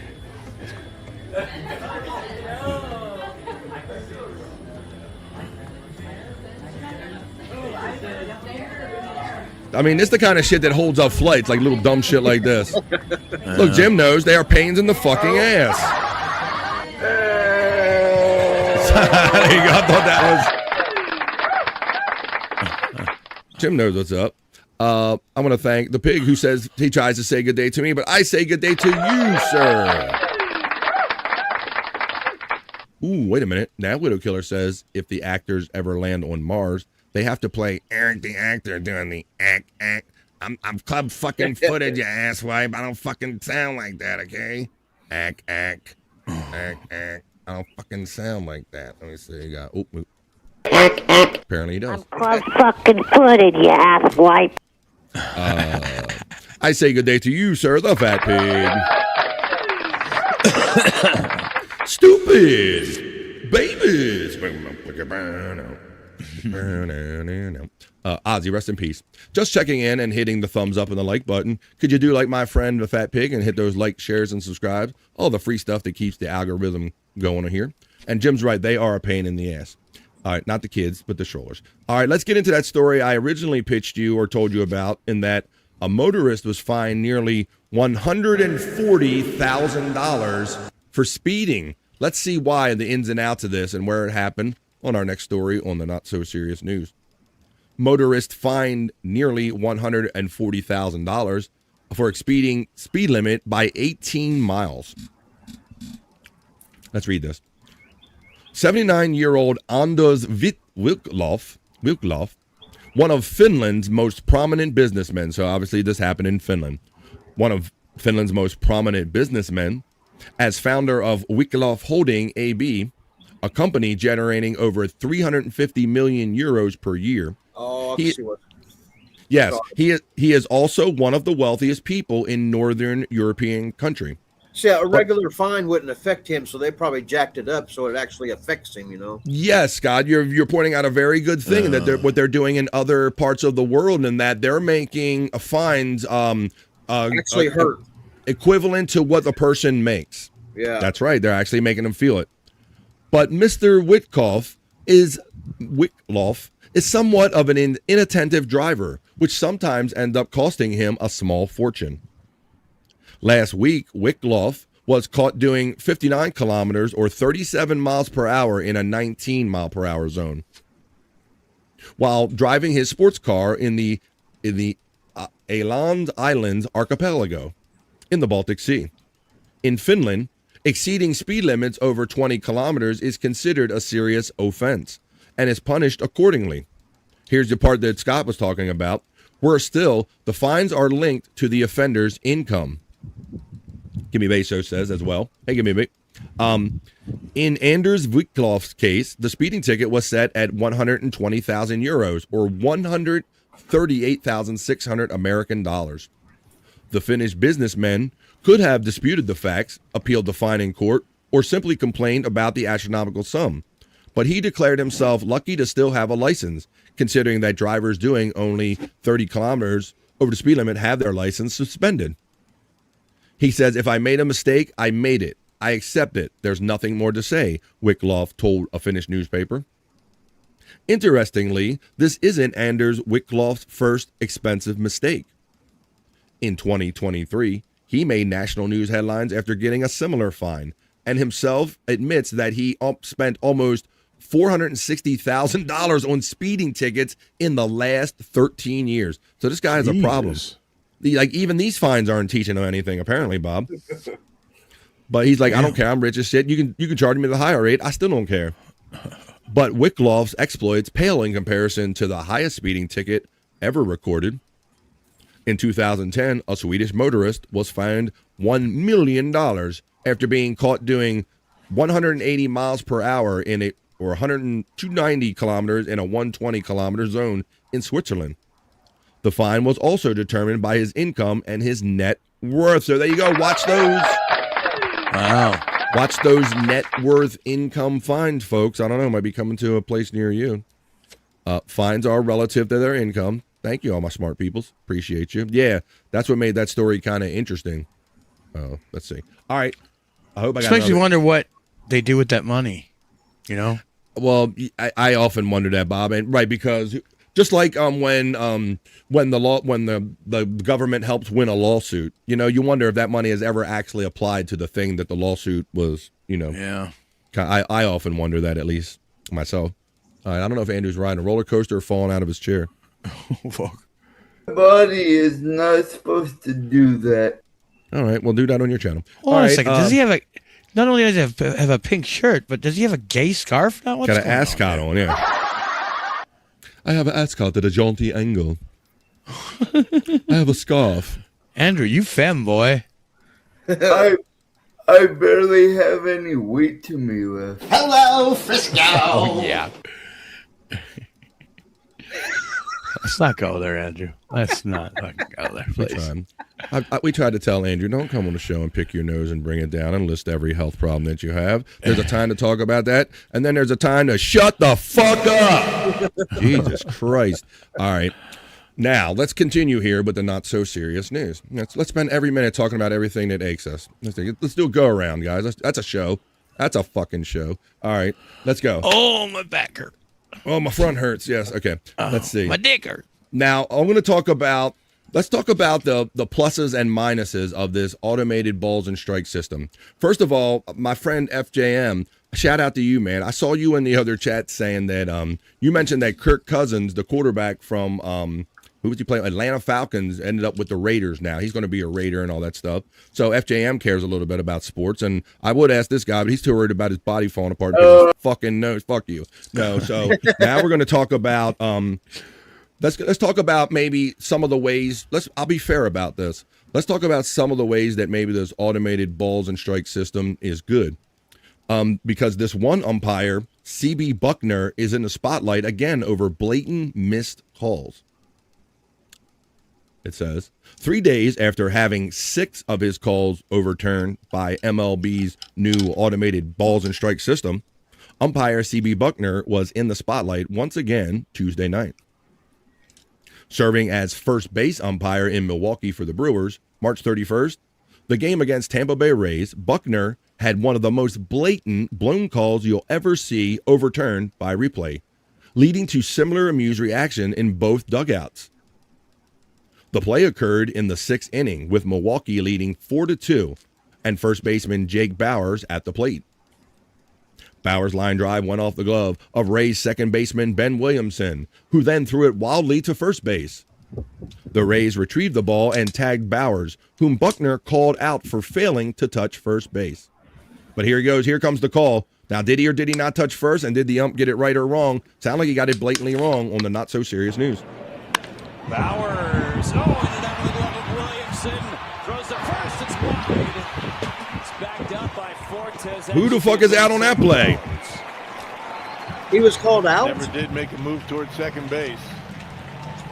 Oh, wait, okay, so, yeah, so, all right, so let's get into let's take into a technicality here. So you are allowed to overrun first base as long as you go in a straight line and actually weave out. But if you make the turn, if you make an attempt or a little turn, if the ump determines you made a pivot to second and then the ball's in play, then you might be like considered out or something. So maybe that's what they're getting down to here. Let's run it one more time. I just heard him say at the end of that he made a turn to second, maybe. That don't even seem right. Bauers, ended up with the glove of Williamson, throws the first, it's wide. He did not make a turn to the. No. That should be a base hit for Bauers. and he didn't even catch the ball. Never did make a move towards second base. He said he never did. He tagged him. So he's all right, so there was no play. That tag right there just counted for something, of course. safe. Heck of an effort by Williamson at second. Runner did not touch first base and then was put out. He said he didn't touch it all, Scott. C.B. Buckner is that Jake Bowers missed first base. Well, you know, Jim, they attempted, they used this in minor league baseball for a couple seasons for this very thing, so it just wasn't enough practice. But they did do that. And then they tried it in some all-star games and some other kind of games. Tagged out. Not that he. All right, let's start it over again. Bowers. Oh, and it out of the glove of Williamson. Throws the first. He totally touched first. Yeah. He totally stepped on first. It's backed up by Fortes. That should be a base hit for Bowers. Never did make a move towards second base. So he's safe. Heck of an effort by Williamson at second. Runner did not touch first base and then was put out. So the call from C.B. Buckner is that Jake Bowers missed first base and then was tagged out. Not that he made a move to second base. Right. And was tagged out, that he flat out missed the bag. And I think that is he stomped on that fucking call. bag. Where is C.B. Buckner looking? He's not even looking at it. Why would he even say that? That was the criticism I hear. They said he wasn't even looking at the time. He didn't even have his head right. Yeah. I think that is the horrendous. Right here. And then was tagged out. Not that he made a move to second base. Right. And was tagged out, that he flat out missed the bag. And I think that is the horrendous call. Where is C.B. Buckner looking? He's not even looking at it. Why would he even say that? C.B. Buckner was not even looking at the play. He stepped right on top of first base. I'm not sure what C.B. Buckner's looking at there. That's ridiculous. Well, I'm really excited for him to have the plate tomorrow. He's safe. Call's overturned. Milwaukee. That's right. He got on by an error. Buckshot said he would probably call in an error if he was the ump. Right. That's normally what it is, because he misplayed the ball and the runner got the base due to the misplay of the ball. That's an error. Look, they're all laughing. This is a waste of time. You fucking that. clown. At least review is available so you can get it right. Yeah, no kidding. Everybody laughing at that call. Kevin Cash is laughing. Look at Murph. Those two guys are laughing. I can't wait to see that text chain between those two guys. Yeah.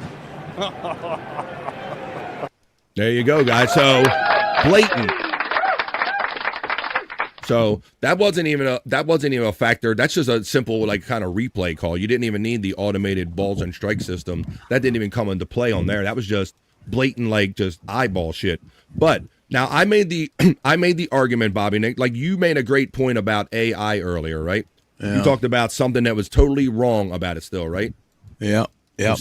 Still happening. And I gave you my Back to the Future reference, and it's no more. They're no better than what we program into them. I know they're supposed to be adaptive learning and stuff, but maybe not even in this case or situation for Major League Baseball, because we're going to talk about the laser system. Sometimes balls break and they start out one way, but then they end up breaking last minute over the plate. And who even knows if a glare or anything can even affect these things adversely. So I will give that to the umpires, that I don't think we should put all of the trust in AI. Well, it turns out I'm not the only one having those kind of thoughts, because Major League Baseball, they're kind of going to review and maybe make some adjustments to where the cameras are and what classifies an actual ball or strike. So once again, I think we still have to keep refining what's going on with these ball and strike system. But watch this little report right here. Oh, I unmuted you, able to hear it a little better. They're talking about adjustments they're going to have to make. The ABS system. Listen to this. Baseball. A leaked document indicates that the league has privately admitted to the umpires union that the new automatic ball strike system needs, quote, refinements to its accuracy, unquote, less than 1 week into the season. The system currently tracks the pitch where it crosses the halfway point of the plate, but the league now admits it should be slightly further forward towards the mound to better account for breaking balls. The result is that many pitches have been mistracked by as much as a full inch. Baseball currently plans to keep all results to this point as is. Pablo, if you were umpires or pitchers or batters or even bettors, how would you feel about this? Oh, I would feel incredibly disturbed. Tony, look, the micro of this story is that this is obviously seismic. The macro, just to take the position of the umpire, the ref, we have been living through this month kind of unprecedented disrespect for this position. In the NFL, they're talking about, do we even need the full-time real refs anymore? And that's what Scott said yesterday. Do we need the pros? Can we get the semi-pro guys working D2, D3? Is that good enough? And in baseball, of course, the solution to how are we going to advance the game has been, what if we let the robots help us make fun of the humans doing these jobs? So what insane vindication for the humans that we've discounted this entire time, that they actually had a point despite our best efforts. There you go. So I'm just saying, it's going to help in some ways, but I don't think we should put all of our trust into it. And we should, verify. Trust but verify, I guess, is kind of what you have to do. April 2nd here, doing the Not So Serious News. I'm happy to be with all you great people here. And we're going to wrap up. Yes, please, Scott, anything you have. Yes. Quick, BF, anything, sure. I watched Pardon the Interruption for years and years and years. And thanks for the opportunity just now to be on the same screen as Tony Kornheiser and Pardon the That was a neat. I was having a little surreal moment in my mind. You like that, Tony, and Michael Wilbon and all that stuff? I didn't know that you were a big fan of that, Scott. I had no idea about that about you. Yeah. Wow. Yeah. So, you can hear what they're saying about the whole system. How it, we can't put all of our trust in it. I don't know. We're going to have human judgment. Is it going to be all? ABS is still better than CB on the field. And Electric Head Gino, when we were talking about the possibility of scab referees coming in the NFL this year, Scott made the point that, they might come to find that they don't really, need those guys because of the replay and the guy in the booth. And they look for a reason not to even need those referees on the field anymore. Just do it from one guy in the booth. I watched them for years also due to this. And he also does to this day. He watches Wilbon and all them stuff, the PTI. Pardon the interruption. Since this is the long weekend, why not do Sports Head? You come on, you really think I can get a fucking hour out of this guy? Come on, Buckshot. Jesus, you still watch it. Thank you, buddy. I appreciate your enthusiasm for Sports Head, but man, I'm gonna Liberace over here with the jaunty scarf at the end. Please, you're gonna get the fucking hour health report. Yeah, guys, that hurts me too. Yeah, that hurts too. Yeah, let's talk around, just constantly just dwell on how you fucking feel about everything. All right, let's do the bikini report, guys and gals. You don't want to hear from Andrew. You want me to wrap up the news, and I know Scott does. Let's see. Is social media designed to be addictive, guys? Let's go around here. Do you think that they knew on purpose, Scott, when they made it, and they went, come on, we're going to put it out there, and it's going to be great. We're going to get people addicted. What do you think? I think probably so. Do you? I think so. I'm behind on everything, so I wasn't there for the way that social media first happened. I wasn't there to catch that buzz, but okay. Now it seems like it's kind of designed to do it.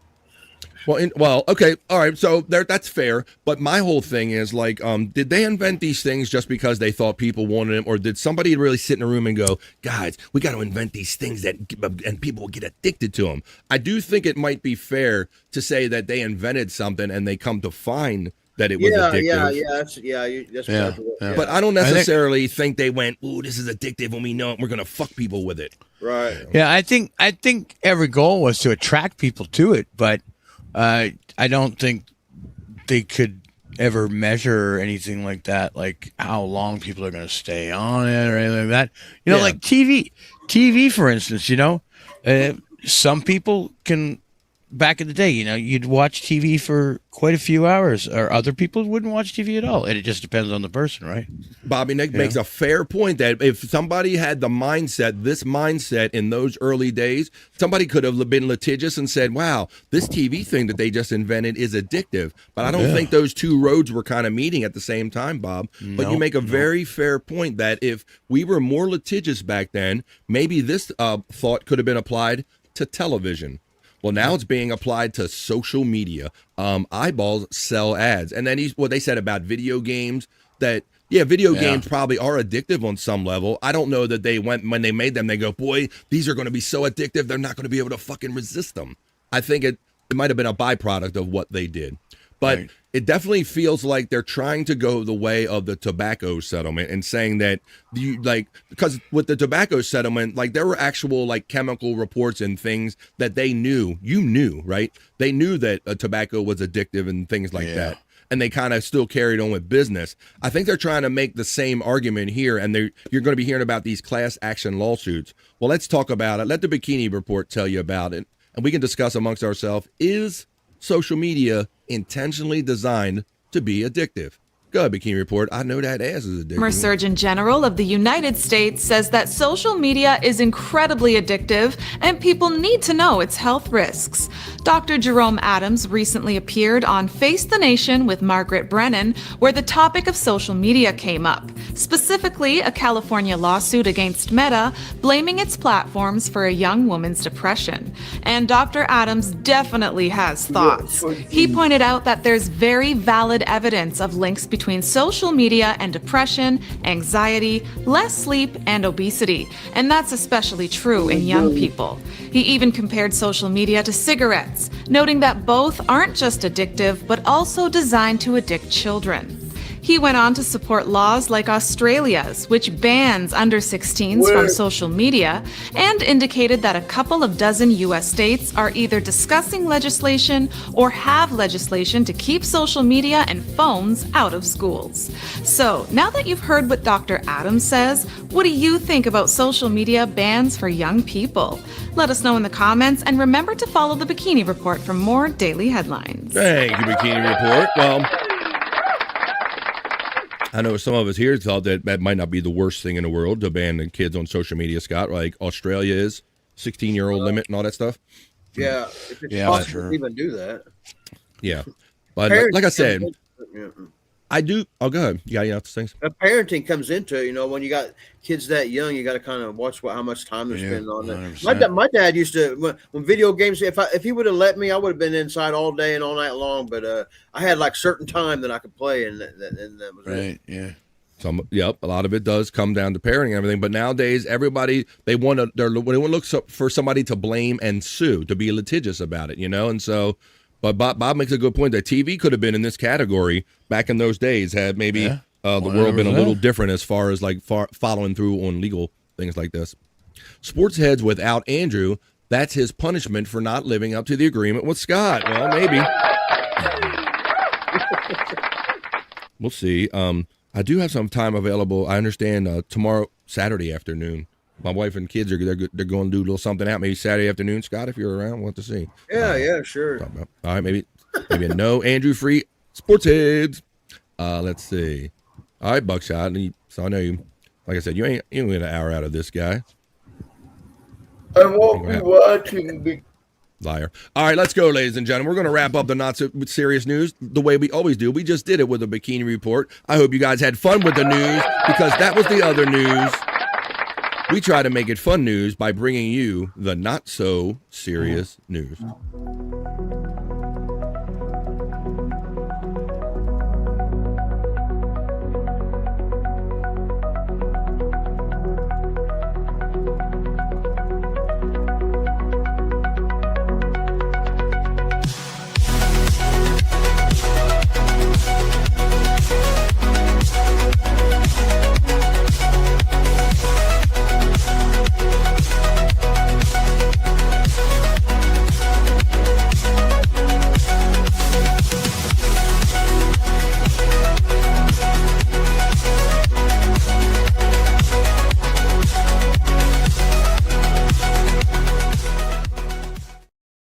We're having it, and we're doing it here in the midday with 20 awesome people in the live chat. Hey, everybody, could I ask you a real quick favor? Could you hit those thumbs up and those like buttons and all that free stuff that makes their algorithm live and click and all that thrive and all that stuff?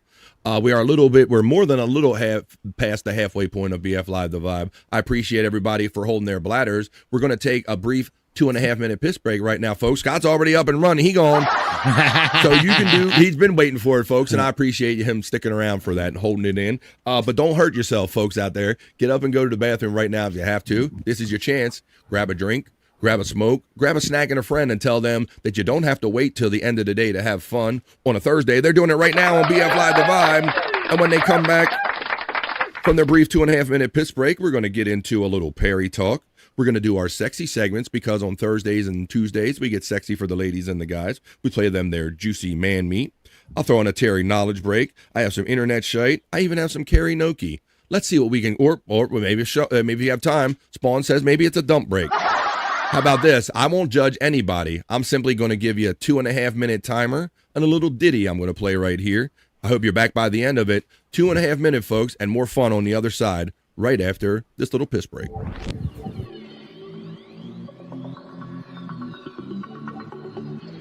I think I need a piss break.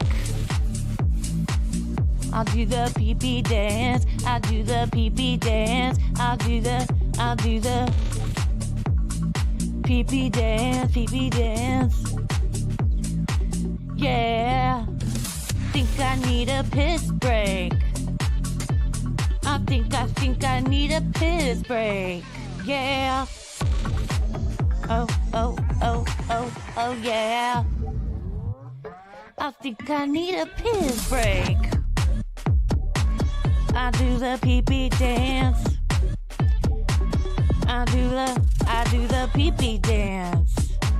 Yeah. I think I need a piss break. Oh yeah. I'll do the pee-pee dance. Oh, watch me now. I'll do the pee-pee dance.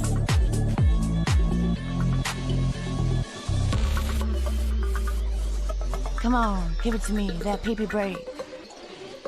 DJ, hook it up. Drop that beat. Yeah.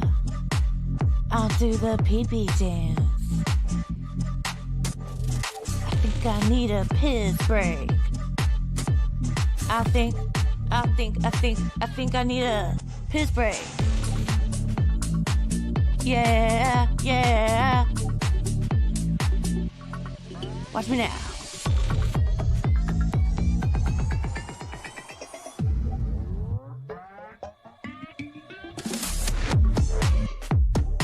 Pee-pee breakdown, pee-pee breakdown. Break it down, pee-pee, yeah.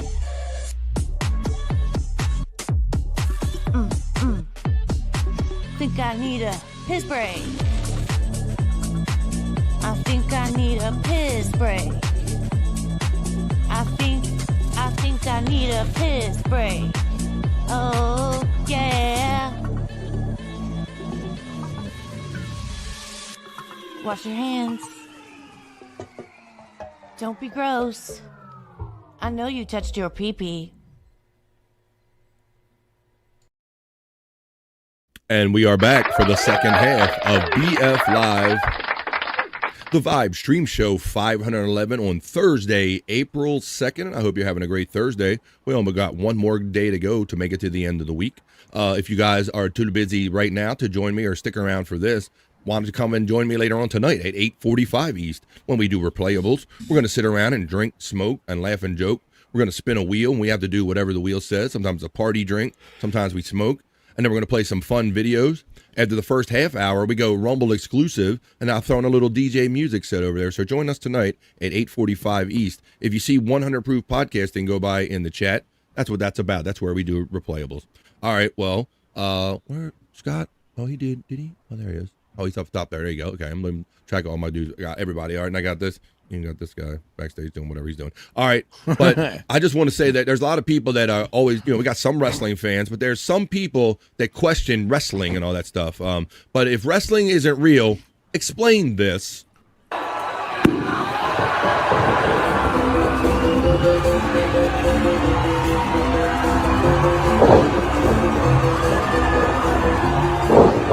popped his star and he got star power. When he got star power, he can beat all that ass, Bobby Nick. You keep him down. Fuck yeah!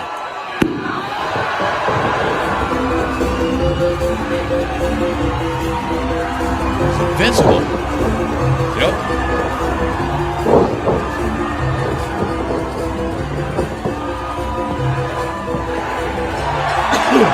There you go. Nice. It's me, Mario. No, it's Luigi.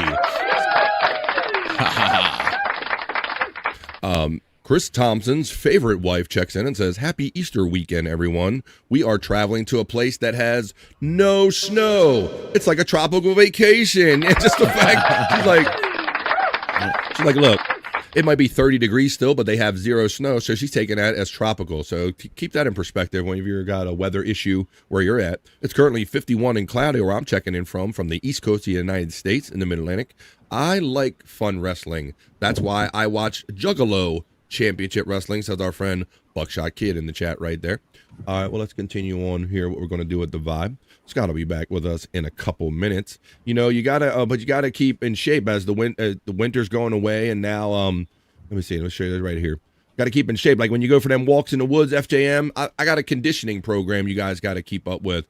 You might guys ever seen shin conditioning? Shin conditioning on the vibe. Look at this. Watch the shin. Oh, these are dangling trailer hitches, if you notice.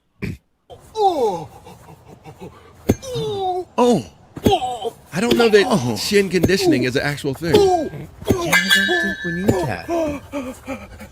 This is trailer hitch leg day. Oh,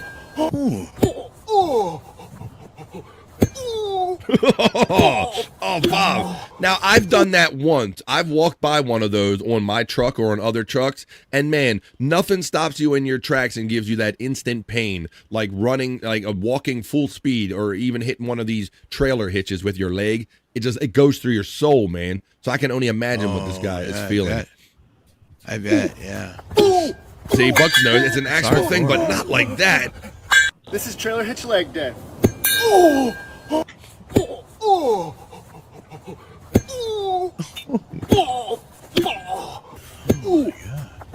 I don't know that they get any stronger and can take that. You might get a little. You might get a lot less, of bruises. Yeah, you get less sensitive to it. But I don't know. What you got there, Scott? You got your phone in your hand? Or the chocolate? What do you got there? Oh, I got a piece of cheese. Ah, a piece of cheese. Phone. Oh, he almost got it. He almost got it. That was funny. He's like, I got a piece of cheese. And the dog went, yes, you do. You almost didn't have a piece of cheese. That was cool. Gimme Bezos checks in with his chat family weather report and says it's going to be 90 in San Antonio tomorrow with 61% humidity. Hold on to what you have before you become like me. Yeah, the weather.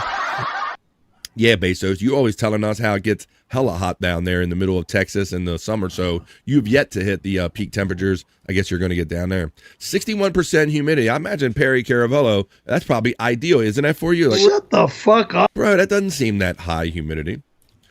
Give him the cheese, poor dog, says Miss. See? They're like, oh, look, Scott's looking. He's like, you ain't getting my damn cheese. You ain't getting my damn cheese. That dog wants that cheese. That dog is like, give it cheese. Give it.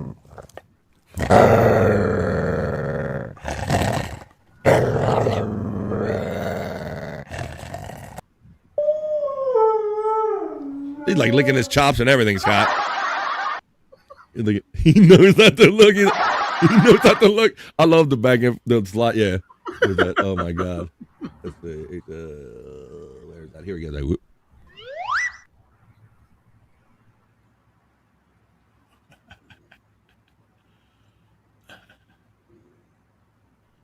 Oh, I froze up a little bit.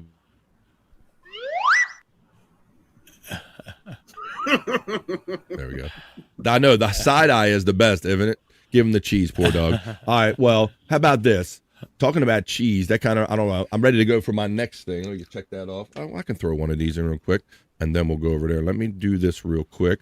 Let me run you one of these, and then we're going to do a little Perry talk. But right now, it is time for, let me find one right here, a good one. Find one.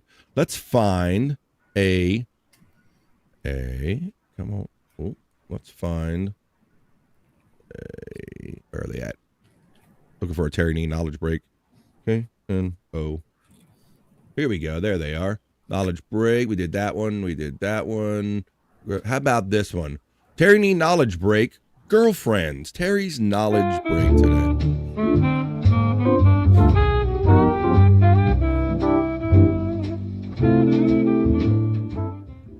Man, she has a nice body, don't you think? Yeah, definitely. Oh. Hi. Yeah, give me another beer. Of course, babe. Thanks. Hey, give me another beer too. Of course, babe. Anyway, as I was telling her, if I want any more sass from you, I'll go and squeeze your. Oh, shit! She's getting violent. Do you want a drink? I'm good. I got some. Do you wish I was skinny like her? No, I like you, Chunky. More love.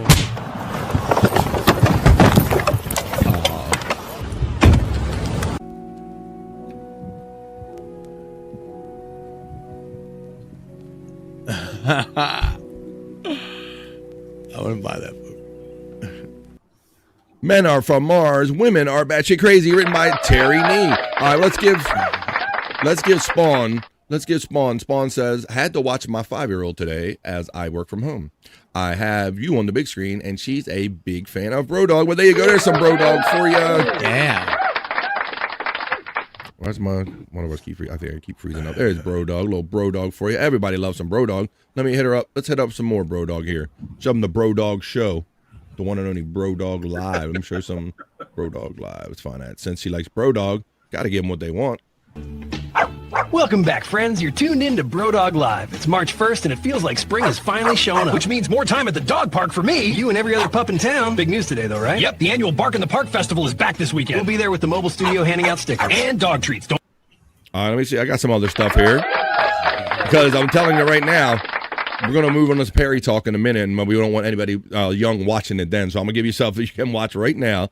And then I think I have some other fun Brodog stuff. Matter of fact, I know I have some other fun Brodog stuff. Let me find it real quick. I actually have a Brodog folder. So let's show our Brodog cartoon. Another Brodog Thursday, buddy. You know it, bro. Pound it. Ooh. Check this out. My turn. Whoa, I'm good. One colossal sandwich, please. Save me a bite. Sure, bro. Classic. Brodog Thursday forever. Yeah. See, you're right. It's Brodog Thursday here on The Vibe. See?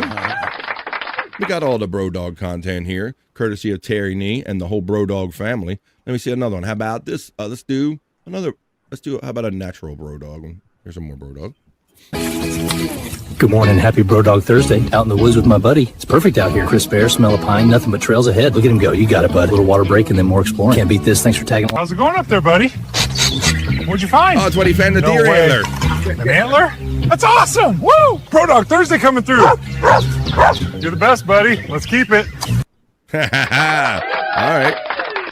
But you could say, well, you got more Brodog? Hell yeah, it's Brodog Thursday. You heard the man. It's Brodog Thursday here on The Vibe. Let's watch more Brodog Thursday. Oh. Brodog Thursday, pal. Born ready, bro. Nice catch. Nailed it. Mostly. To bros. And dogs. Brodog Thursday. Fucking Terry Nee's got my hopper full of this shit, Scott. Man. Oh, wow, Scott, I would have loved to gotten your comment, but you know what that scream of horror means. It means only one thing here on The Vibe. We got breaking poos, folks, on a Brodog Thursday. Uh-oh, look out. Oh my God, that's horrible.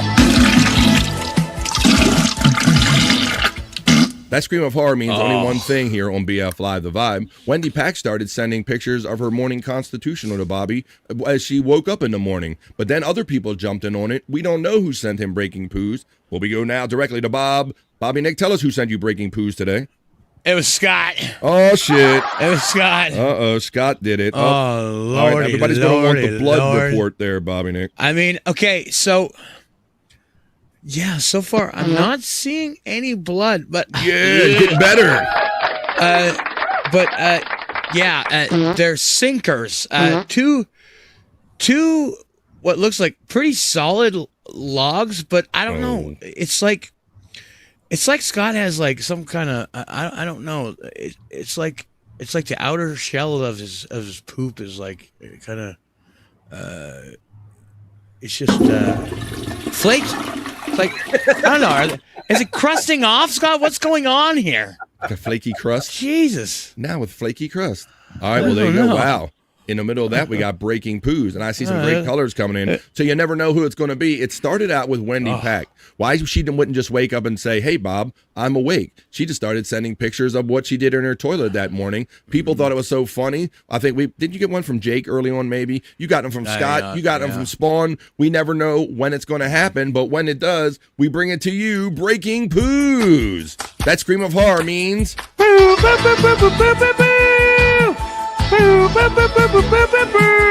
my God, that's horrible. It happens. It was happening so frequently that my friend Chris Popke made us that little kind of bumper right there that we could play. That's how often we get into Breaking Poos. I've learned things about people's bodies. I think everybody poops differently. Everybody's poop looks different. It's crazy. Everybody poops. Yes, we've made the statement before that it's fair to say that Bobby Nick has seen more poop from our friends than probably their own personal doctors. That's fair to say. All right. Well, how about one more bro dog thing? I've seen Spawn. You're going to be checking out a little bit. You're here for a little break. Let me run you one more fun bro dog video we have here, and then we're going to get into a little Perry talk. But I think I was about to attempt to run bro dog number 3 before we had Breaking Poos. Did I? Breaking number 3. Thursday, buddy. Best day of the week, bro. All five. You got it. To the bros. And the dogs. Hey, that's my hot dog. After it. Gotcha. Incoming. Worth it. Totally. Cheers, bro. Cheers, dog. Every day's Bro Dog Day, but today it's Bro Dog Thursday. Hope you enjoyed that, Spawn. So it's got to shut it off in a few minutes. You're on a 15-minute break. I want to thank at MSIP 747 for checking in with a $2 super chat, saying that saying Space Nerd 003 is my bro dog. Thank you, MSIP. I've noticed that handle lingering around in a few chats. Welcome to the Vibe Chat family. Thank you for the $2. Hope you stick around. Let's see. Scott Fitzpatrick. All of our bros and bro dogs have link boxes.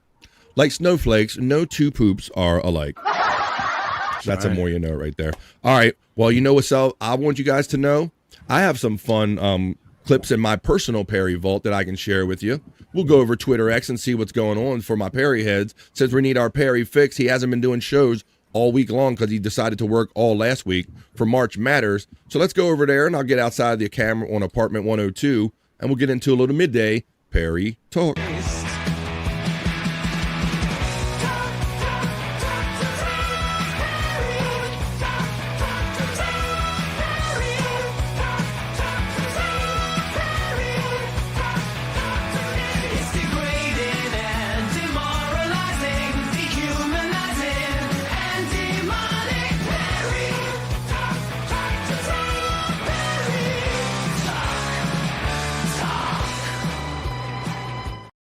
Come on, y'all. I hear you coming in. My Perry heads, where you at? Let's talk about the anomaly, the crazy son of a bitch that is Perry Caravello Live. We like to go over Twitter X and see what they're putting out there. That's a nice, fun way to share stuff with you. And then I'm going to dig into my personal Perry vault. I'm also going to show you how the last Friday stream kind of ended, the Fish Friday stream. So let's get into it right now. A little Perry talk. Let's go over Twitter X, and let's leave you all, for those of you that didn't join us yesterday, and know that Perry went and got his hair cut by a legitimate hair cutter, a barber. No more pet groomer, anything like that, Sheila or anything. Shut the fuck up. Well, bro, she made you look weird. I think you just paid for her company. Says, just got my hair done by a new barber, and he says, look, Tom said, looks good, Perry, better than that dog groomer. And of course his answer was, oh, go fuck yourself, jag off. So there you go. So I can't wait to tune in and see the new hairdo. I said he looks like George Costanza right there a little bit in that one. Yeah. Perry. It was an April Fool. Damn it, Gino. And I fell for it too, Scott. They got us. They got me. Yeah. I wasn't even thinking about that. That's absolutely right. God damn it, Gino. I didn't want to say anything because I thought everybody seems to like the new cut, but I don't really care for the barber's cut.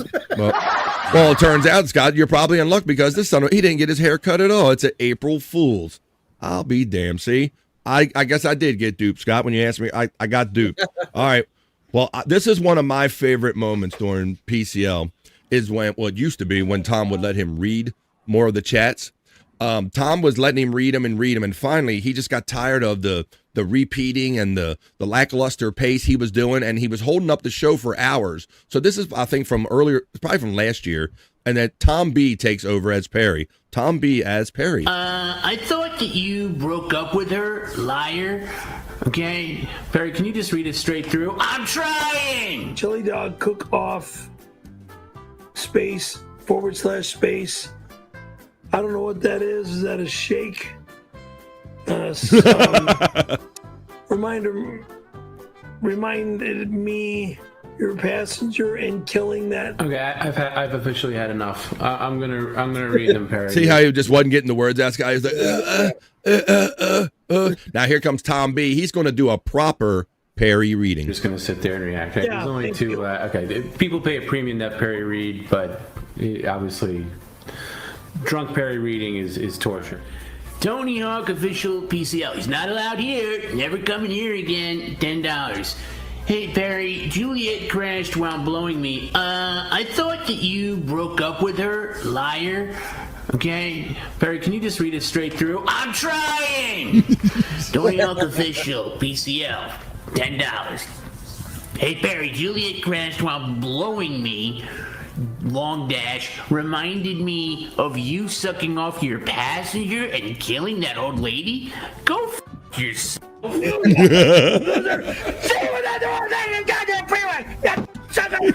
He's already doing it for him, and it's not enough, Scott. Never be involved in my life again. You can go f yourself. You mother. Jesus, look at me. I don't give a f about you ever again. You can. How'd you fake that coma again? She's taking notes for her insurance scam. Thanks. Never are you allowed in my house ever again. Never. That is its answer to everything, Scott. Snowboard though, you'll never get it back. When he gets in a corner, it's like you're never coming here again. That's it. I didn't like what the fuck you said. Look at that. They could drink some water. I love when Tom's had enough. Oh, now everybody famously knows, unfortunately, that Perry is hooked on the over-the-counter kind of magic pills, not actually prescription drugs, but these magic pills that can they say they can solve all your problems. Well, Perry might have been involved in the magic pill heist on Perry Talk. Police are looking for the man you see in this sketch. Investigators say he's been stealing so-called magic pills from local pharmacies. Police say the man is considered highly unpredictable and dangerous because of the way he reacted when store employees confronted him. In one case, he allegedly punched a clerk in the jaw and told her she reminded him of, quote, his, quote, bitch wife ruining the spaghetti. His bitch wife ruined the spaghetti. Police say do not approach him. Instead, call 911 and let officers handle it. Still ahead, California is cracking down on skateboards. A new law set to take effect next year will ban anyone over 21 from riding them in public places. Oh, shut up! What a reject. Holy moly. Holy stinking moly. Oh my, anyone over 21. Please. We're going to have to tune back in, Scott, because I've been so happy to show you that my BF Live is right there prominently, like all the time, if you look at it. But I'm going to show you something happened at the end of the stream with the bed I'm going to have to show you about here. But that's a little bit about Perry being involved in the magic pill heist, because everybody knows he likes those magic pills. Oh, my goodness. And this is legit, unless anyone think, we can go over this again. For those of you who have never seen it before, lest anyone think that this is phony or AI, this is legitimate right here on Perry Talk. This was back in the day, in the 80s, I guess. Perry was actually on the dating game. Let's watch potential women go after Perry on the dating game. He's from Chicago, Illinois. He works as a driver for a printing company. He's still single, ladies, just reminding you. There's lots of television. Look at that look he's got on his face. He's got like some resting bitch face, or like he's smelling an onion, Scott. Yeah, it looks like a ferret. Yeah. Drinks lots of coffee. Say hello to Perry Carvello. And bachelor number 3. Hello, Diane. Your teeth, eyes, legs, and feet are most definitely a man's treat. Okay. So number 3. What makes you squirm? When a woman gets very cozy, soft, and affectionate with me, I just go nuts. I think there have been. I want to get passionate. I want to get loving. And I want to just go. But she's just like holding back. And I want more, but she just keeps holding back. That's called rape, Perry. I'm with you. I'm with you all the way. Bachelor number 1. Same question. What makes me squirm? Yes. Bachelor number 3.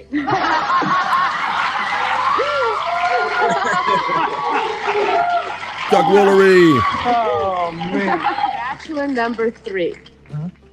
You are an evil ruler of a distant galaxy.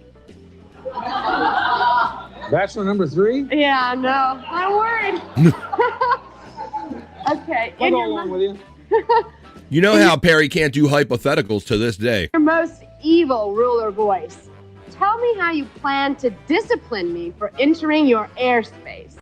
All right, folks, are you ready? This is Perry. He's going to discipline her for entering his airspace. Listen to this.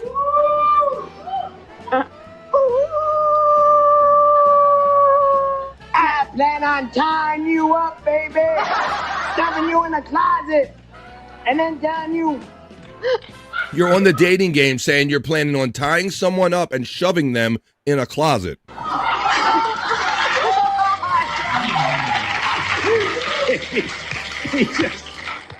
he just ripped it off into some character. But I have to go with bachelor number 2. Bachelor number 2.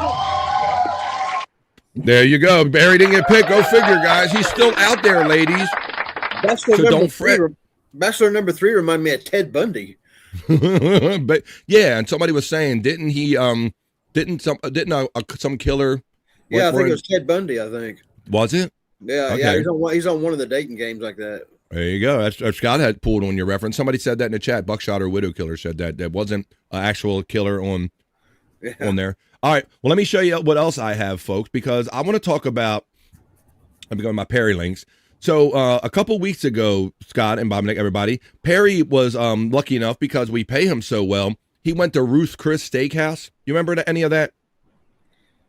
Is that one? Did he take Gina? No, but he might know. But this Ruth, I can't remember if it was in conjunction. Yeah, it was with Gina. It might have been when Gina first got there, Scott. Good pool there, buddy. He went to Ruth Chris Steakhouse, and he dressed in a certain way. Well, I think he dressed in like whatever, like heavy metal shirt or some shitty Perry shirt on he had. Well, Ruth Chris is not happy about this, Scott. And this is legit. This is a legitimate story. Dan Patrick talks about this. And I want to know what everybody thinks in the chat about this. We're in the middle of Perry talk. Perry was kind of scolded for just wearing whatever. So I wonder what everybody thinks about a dress code possibly at Ruth Chris Steakhouse. Let's talk about this a little bit. And this is all because Perry showed up dressing like a hobo. Ruth Chris finally had to put their foot down because of people like Perry. Thing else here. And this is so off track, but then it's so on track for this show. Ruth Chris Steakhouse is going to have, I guess, a dress code. If you go in there, you cannot go in there with a hat on. You can't go in there with can't go in your fucking hat on, sweatpants. Shut the fuck up. You kind of have to be dressed up. So they have a dress code, and the proper attire for the Ruth. Oh, that's totally farcical. Lest anyone think that was a real call. It was Chris. By the way, one of the worst names for a restaurant. Ruth Chris. I agree with that. It's like, so apparently somebody had a steakhouse named Chris, and it was, well, no, it ain't just any Chris Steakhouse. This is Ruth Chris Steakhouse. Kind of, it's weird. Dress comes off the tongue weird. Code. You can't have gym wear. You can't have pool attire. Who goes into Ruth's Chris Steakhouse in their bathing suit? I guess somebody has tank tops, clothing with offensive graphics or language, revealing clothing or exposed undergarments. Other than that, you're good to go? Yes, Tom. Whatever happened to freedom of speech? There's ways of presenting this. First of all, they have to change their name before they start ordering people what they can and can't wear. Okay. Who has a problem that Ruth's Chris Steakhouse has a dress code? Satan? It's a little more nuanced than that, but I don't have a problem with places having a dress code. I do have a little bit of a problem with Ruth's Chris demanding a dress code now. You don't consider See, that? and that's very interesting because a lot of people, even though this is a chain, this is essentially a chain. I think they used to be a little more exclusive, but now that they're more of a chain, they kind of get treated like any other chain, and people, they don't really believe that they should dress up to go to a steakhouse anymore. A high-end steakhouse? I don't know that they're the kind of place right now that can demand one of those. Okay. I don't know that's my own personal feelings, but it's bold. Okay, it's a high-end steakhouse chain. Dan eats that up when he calls in his Okay. Okay. There's still other higher end steakhouse chains. Yeah. Are there? For sure. Are there? I mean, you have Texas Roadhouse, you have Outback, and to me, Ruth Chris is kind of the fancier of those three, of Texas Roadhouse, Outback, or Ruth Chris. Okay. But did Ruth's Chris accomplish what they wanted to? People are talking about Ruth's Chris Steakhouse. That might have been what they were trying to do is, you know what? How about we get some attention? Free attention. And they did. Well, there you go. So I'm not going to play the whole thing. This is great. We can see Perry go all dressed up. You know he's going to wear that shitty Blues Brothers Weather Matters suit, Buckshot Kid. Going to wear that's his one funeral, wedding, and Weather Matters suit that he has. Well, Perry is trying to work out. Let me show you that he's trying to get into shape a little bit. I have some video of Perry actually working out. Some underground video here, folks, on Perry Talk. I bring you only the best stuff here on Perry Talk, folks. And here's Perry, a little workout video on Perry Talk right here on The Vibe. Check it out.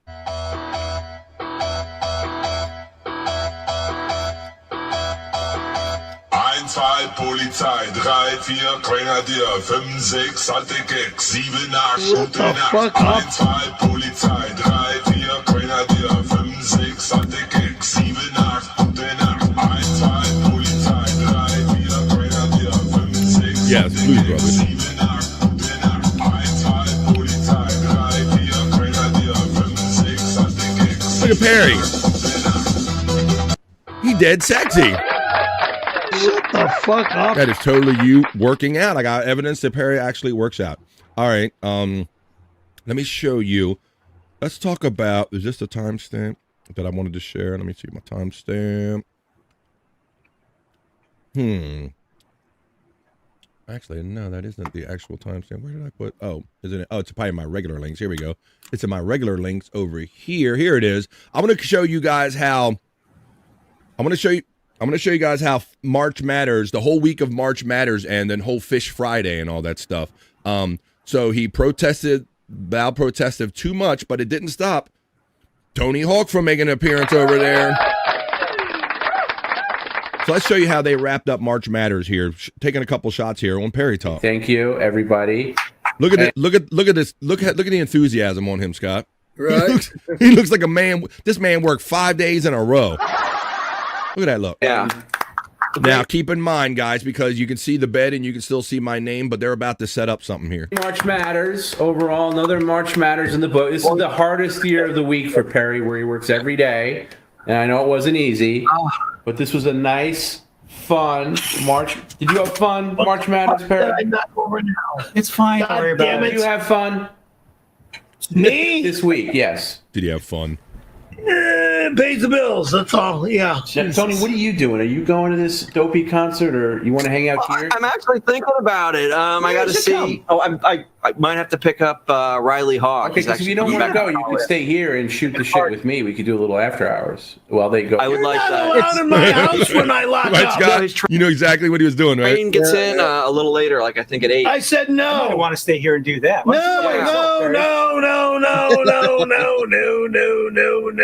I will keep people out. You will not be allowed in. By locked doors, you are not allowed in.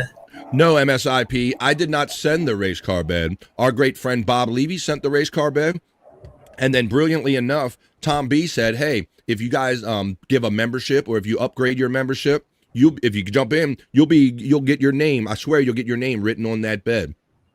So I simply just gifted a membership, and I was happy that they put me in a nice prominent spot where maybe you can kind of see it for a minute. So it's kind of worth my little membership there. So yeah, great Bob Levy bought that bed, and it's a great fundraising thing in that Perry doesn't know that he could make tons of money, just keep signing that, but he wants to throw it out.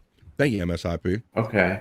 Why not? Gabish? Well, I'm so sorry because Perry's such a bad host, Tony. But if you want anything, you want a drink or anything, help yourself. I do need a drink. Go in the kitchen, get yourself. I can get myself a drink. All right. Get out of the house. Perry, are you going to do a good job documenting this concert later? Or are you going to? I've got Dave with me. Yeah, Scott. You know what's about to happen. If you do any video, make sure it's wide. Don't do vertical. I just want to see you. So Tony's in the kitchen, right? So he knows. Oh, where you going? Yeah. You're not done. Sit down. Jesus, fucking stop it, shit! Stop that fucking shit! I got crap to clean up so I can get in the fucking shower and clean myself up! Look, he lets Dave get away with shit. Look, he's bouncing the ball off his head. Fucking crazy. I think he's got something for Dave, bro. He does not pop off on Dave as much as he does the other guys. Well, do you want me to say He's a little Brokeback Mountain for gay. He's a little gay for him. goodbyes? Okay, we're not going to be on the. Thank you! Let's get the fuck out of here! It's been like a whole week of broadcast, and all he wants to do is Scott is get off the air and go to a Jackal concert. But this is Tom doing his thing. Maybe I can stay while Perry showers, and then you can come out. Yeah, it'll save time. Well, then we risk we'll run the risk of seeing just any reason to stay longer. Maybe I can stay while you shower. Naked. Remember that last time, Tony, when he was just running around with everything? I want him to leave. Remember every time, Perry. To the executive camp. Yeah. All right, let's get to where it is because we're gonna have a little fun here. A week from Monday. Yeah, April 6th. What are you going to do in the downtime, Perry? What are you going to do in your time off? What's he going to do? Surfing, skateboarding, skiing.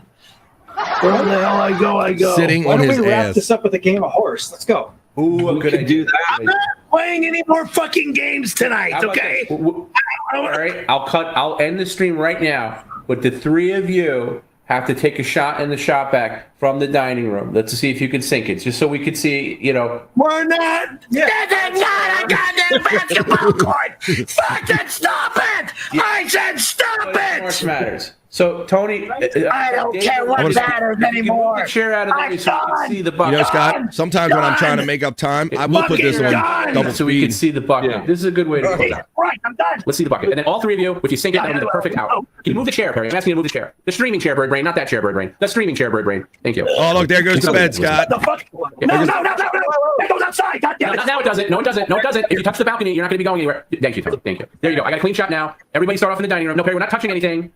What the fuck are you talking about, Turkey? All right. We got one shot each. Come on. What in God's name? So we'll have to see if the bed ever makes it back, rocking. We can see my name every time. But that was a nice little thing, man. I got like a couple weeks out of that thing, I think. Hey, that's his dad's lube. That's from the 1930s. It's his dad's lube can. It's like powder. You left that here. That's dry cleaning fluid that somehow has evaporated. You left that here. Let's get all the balls in play. Look at the dust on that. All right, we can toss that, Tony. Can we get that out of the shot? I'll take that. What are you doing? Tony. Harry. Oh my God, that's what the Can we get the lube out of the shot? a fucking drum. It's in my hand. Lube out of the shot, please. Put it next to my bed. Wash your hands. Nobody's listening. Perry, I can rely on you, right? Perry, over here. Can you get this dusty can off the desk? Somebody, for the love of God. You fucking idiot. Thank you. Yeah, you take that home. All right. He gets mad all at the every little balls thing, Scott. In the thingy-majig. When I say go, and I want everybody to say, Perry, please go back there, and I want everybody to say Happy March Matters, and then we'll say goodnight. Perry, please, you're blocking the shot. You're blocking the shot, okay? Let me get this lined up. Watch this, Scott, because he's trying to be protective. He don't want to move out of the shot and watch. I want to get the wide shot for this. I want to make sure he doesn't break the goddamn window. Hope no one's going to break anything.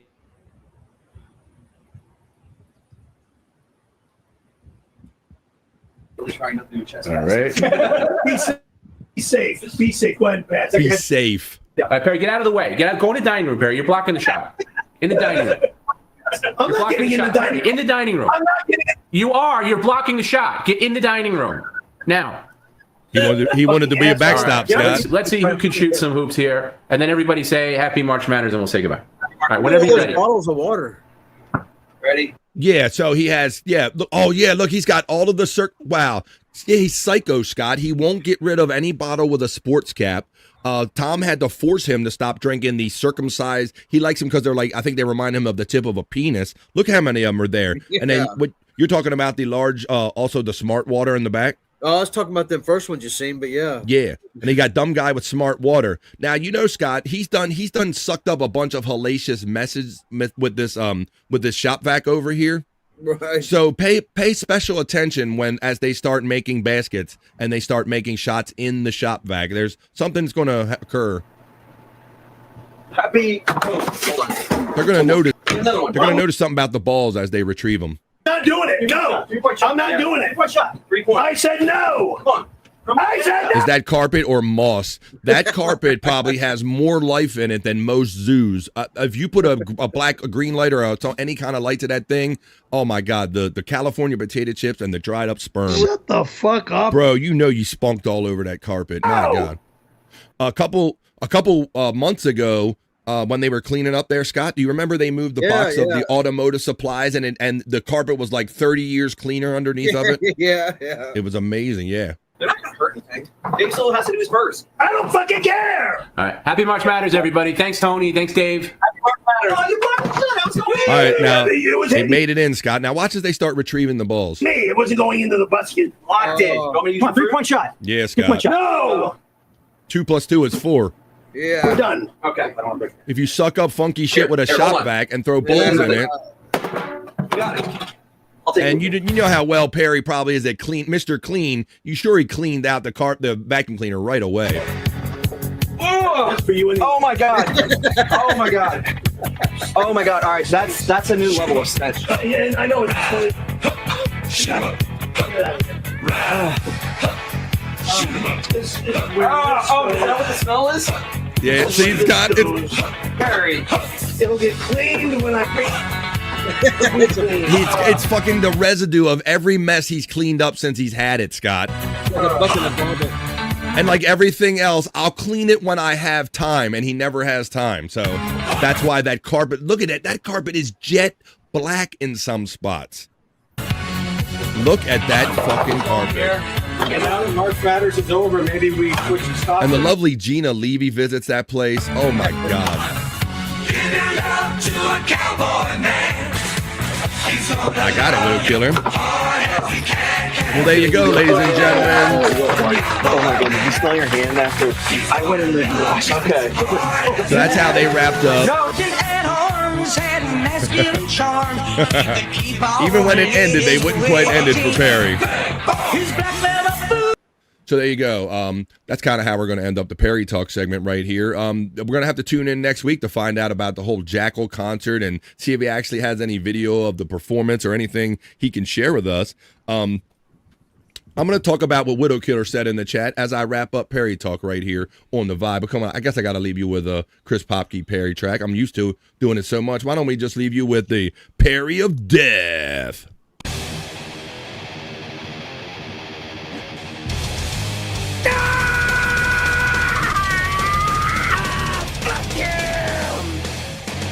Oh no, Perry. Fuck you. That was Perry Talk. Talk. Perry Talk. Perry Talk. Talk. Perry Talk. Talk. Perry Talk. Perry Talk. Perry Talk is what we just did. It's Thursday. And this is BF Live The Vibe Stream Show 511, folks. I hope that your Thursday is going pretty good so far. We'll be here with you until at least 3 o'clock East, where we're coming at you from the East Coast of the United States. What was I had a couple ideas, the ways that I was going to go. So, this is the way I was going to go. Bob and Pat Dixon are going live at 3 on the Levyverse. Our friend Widow Killer says in the chat.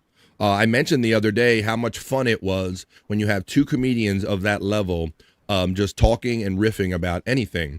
If you are around here on BF Live The Vibe when this show wraps up at 3 p.m. East, you will automatically be directed through the chat by way of the chat. The chat party will be all sent over to the Levyverse. I got it all set up, folks. I got it all set up. 3 o'clock East, go over to the Levyverse with Bob Levy and Pat Dixon, and make sure you say hello and let them know you came over there from BF Live The Vibe. That's all set. You'll be sent right over there. I don't know what thing's going off. Yes, and Bob, I'm getting the warning off. There's a half hour to go. Yeah, I do too. Now, Bob, yeah, just rumbled, didn't it, Bobby Nick, on my phone? Yep. If you have your notifications turned on for all of your favorite channels, like I do, like Reverend Bob Levy, that bell all notifications, then you'll get like the half hour warnings before your favorites come on, like Bobby and I just did. We got the little vibration on our phone. Earlier, I played shin conditioning, Scott. I don't know if you were back for that video. You ever hit your shin on a one of the trailer hitches? Yeah, man, them things are right. Well, I don't think. let me run this one more time, because this guy, I got a guy on here that thinks that somehow if you do it enough, Scott, maybe you can condition your shins. Shin conditioning. Trailer hitch leg dead. Oh, ah, Jesus. Oh, yeah, you can feel this, can't you, Scott? oh, God. Oh, oh, Scott, I've done this Trailer once. hitch leg dead.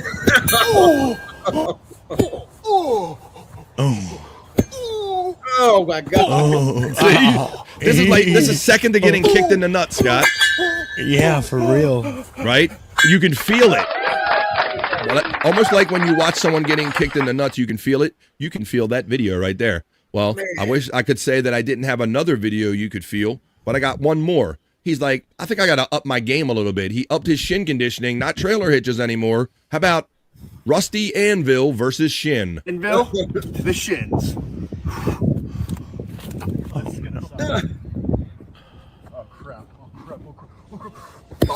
Oh my God! What the hell is wrong with people? I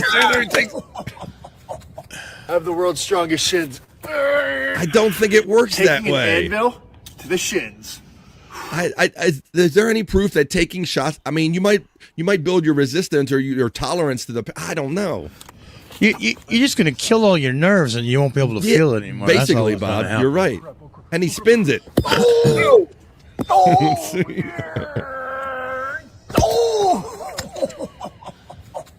I have the world's strongest shins. Taking. Oh damn! There really is such a thing as shin conditioning. Like the kick fighters and stuff, they condition their shins. You get kind of a calcium buildup over the top here, but that's not the way to go. Is that, is that really a thing? You can't really. Yeah, there's really shin conditioning. Like those guys, the fighters and stuff, they've conditioned their shins, or they just break their shins on people's heads and stuff. Wow, man! I didn't know. I thought they were just bones, and like Bobby Nick said, you just kill. Yeah, I don't think that's the way to go about conditioning them. You just build up resistance. Hey, going back, let's see how long this story is. I don't think it's that long because of where it's come. Yeah, let's go back since we're still kind of near the topic, and then we're going to get sexy in a couple minutes, and we're going to do our juicy man meat for the ladies, and we're going to get bricked up with the guys. And I have some internet shite, some cool videos off of the internet I want to show you. But I want to touch back on the fact that when we showed another possible murder guy, Perry Caravello, contestant on the dating game, someone brought up the fact that there was an actual killer. Look, it does look like Perry. I'll be damned. Shut the fuck up. Here's an Inside Edition report about the actual killer that was a contestant on the dating game. Thank you, Widow Killer. So here we go. Time together. It may be the creepiest episode ever on the dating game because And we just watched Perry's, and that's saying something. bachelor looking for love back in 1978 is actually a serial killer. I'm called the Banana, and I look really good. Was he not in? Oh no, he's in seat number 1. I thought he was in No number one 3 had again. any idea that Rodney Alcala had already launched his killing spree when he appeared on the popular dating show. He was a real creepy guy, a real idiot. Jed Mills was bachelor number 2, and nearly 40 years later, he's still haunted by their encounter. This creep comes up and he puts his face practically in my face and he says, I always get the girl. When I think about what Wow. he said, I always get my girl, he kills him. That's what he's talking about. What's your best time? The best time is at night, nighttime. Despite Alcala's weird behavior on the dating game, the Bachelorette chose him, but never went on the date because she reportedly found him creepy.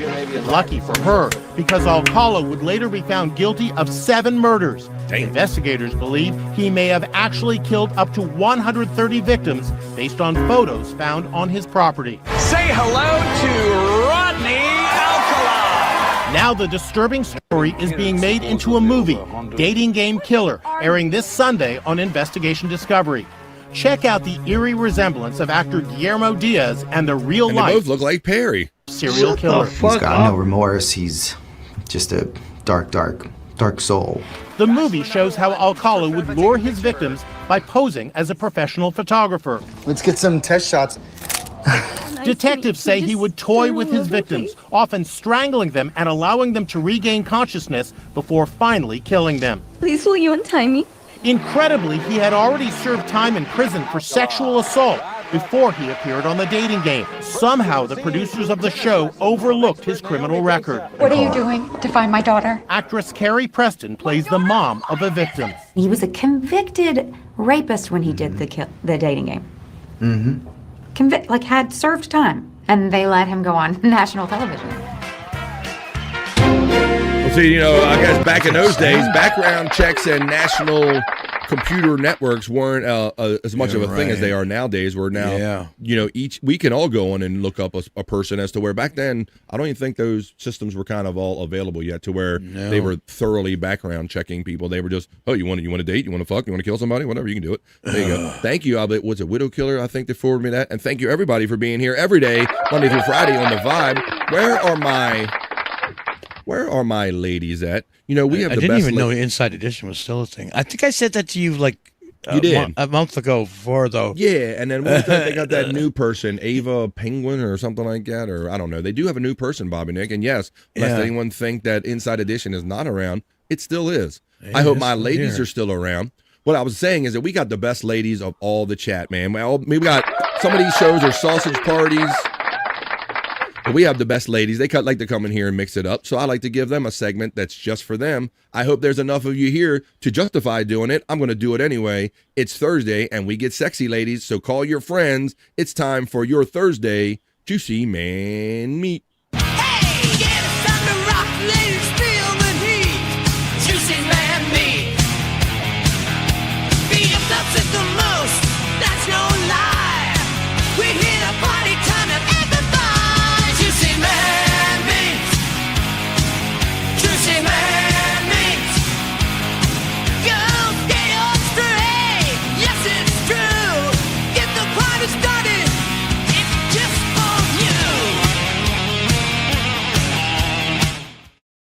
That's right. This is the party for the ladies time. It's their segment on BF Live The Vibe, so we bring them their Juicy Man Meat. Where's my ladies at in the chat? Oh, Buckshot, he's ready. No, wait a minute. Juicy AI Meat. Juicy AI Meat. All right, well, Buck's excited, so we'll start off at least this first one for Buck, I guess, and for probably Andrew and anybody else that likes this. This is just for my ladies. A couple fun clips from my ladies who are part of this chat family. I bring you a segment for you, ladies. Your first piece of Juicy Man Meat. This guy in the parking lot, and then this guy shows up.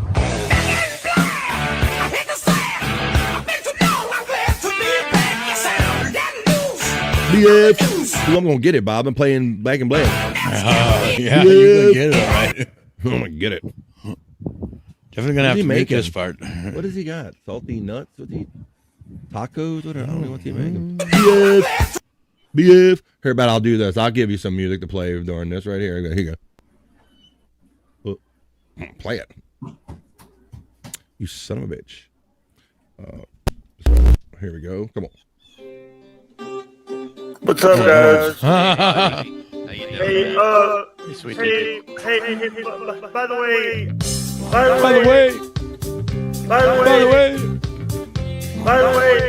Hey, by the way, ladies. By the way. All right, it's enough of that. By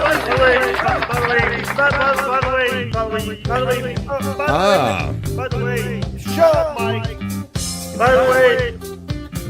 By the way. You know what? I'm going to, Buckshot Kid, he always does leave early. You know what? I'm going to do what I did before I learned to buy rubbers. I'm going to pull out of this segment. I'll come back to it if there's ladies back. But let's go. I'm going to switch it up for my friend Buckshot Kid. Yeah! Because he leaves, we're going to call an audible, and we're going to switch it over to get bricked up. She's cooking in the kitchen, making it right. Working with some wood, keep me up all night. Charging through the day like the queen on the throne. Everything she does got me feeling grown. Bricked up, got the vibe. Thinking up the world, I'm watching her fly. He out the pushing and meet you, that's clear. But I'm in full of view, I'm staying right here. Bricked up, get bricked up. Bricked up, bring me up. Hell yeah, Buckshot.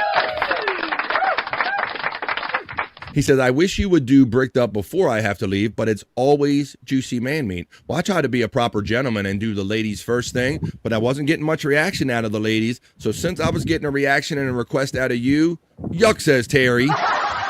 Just posted a video of the Artemis launch from a passing airplane. That's the one Bill said that was actually to replace the rocket, and that's it's not really, forget it. No, the guys and gals, or mostly guys though, you will be happy to know that my heterosexual feed has been very good to me. So I'm going to share it with you for our segment, Bricked Up, and we'll see if the ladies show up and want their stuff. But this is Bricked Up for Buckshot and all of us. Holy moly.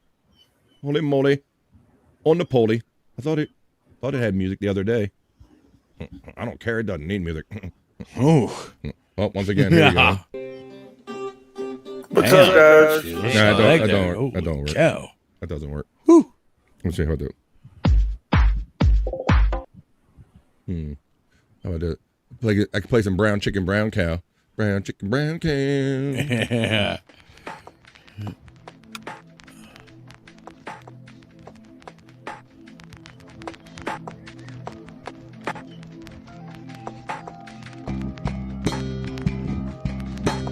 That kind of works. Working for me.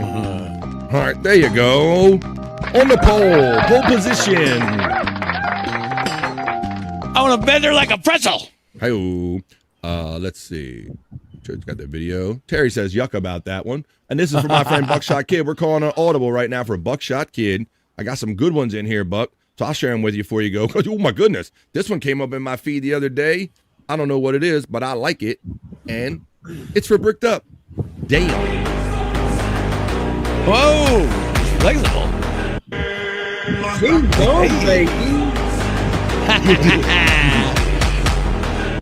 Get in it, Scotty. Are those water sacks right there? Your water sacks look like they're about to burst, baby.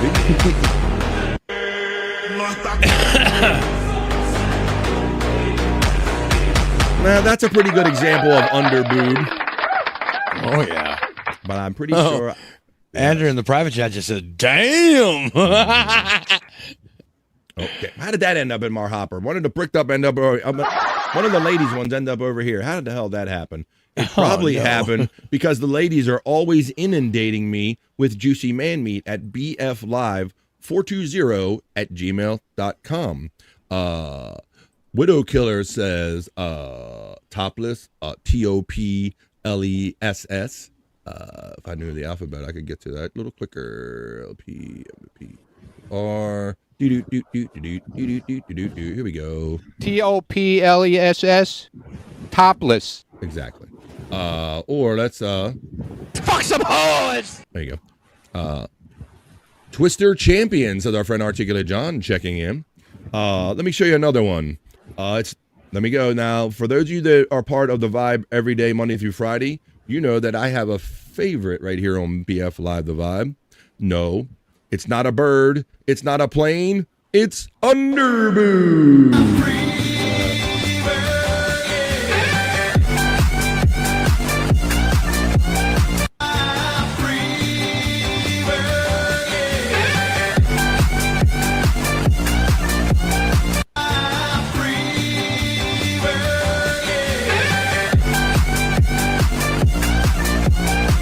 It's underboob.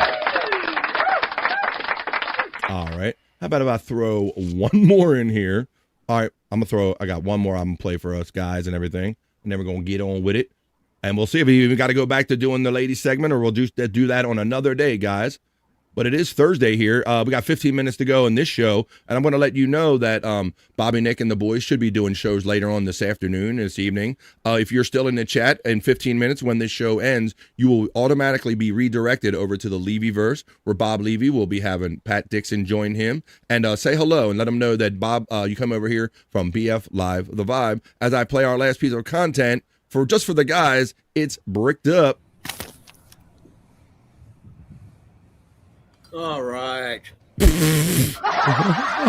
It's Treeks. It's Treeks. Yeah. You want your mummy sticks? Articulate John? Oh, no. It's Treeks. It's like, Banana.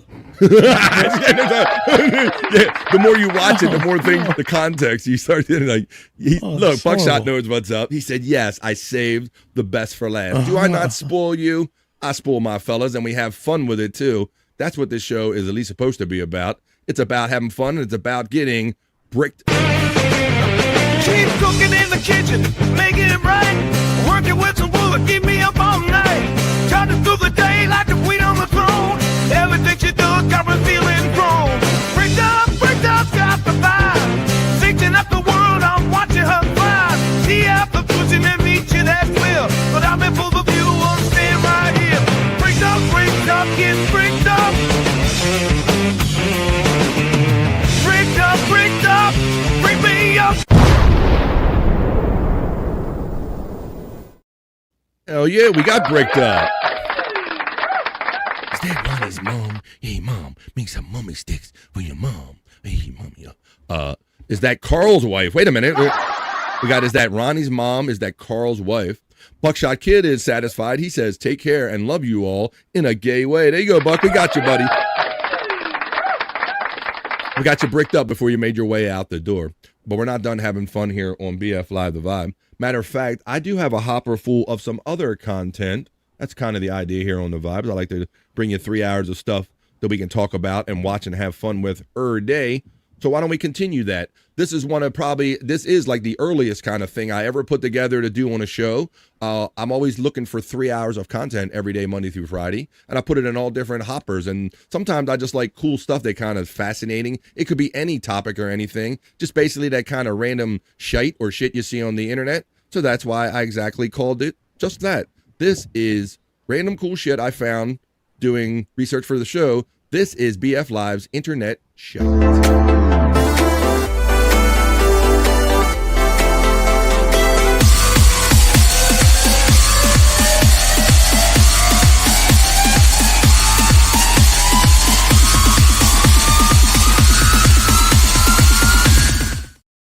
Oh yeah, ladies and gentlemen, there's all kind of cool, crazy, wild and wacky shit that we use here on BF Live The Vibe. And this is Internet Shite, or some extra cool stuff that I want to kind of show you guys. So let me pull up my first thing.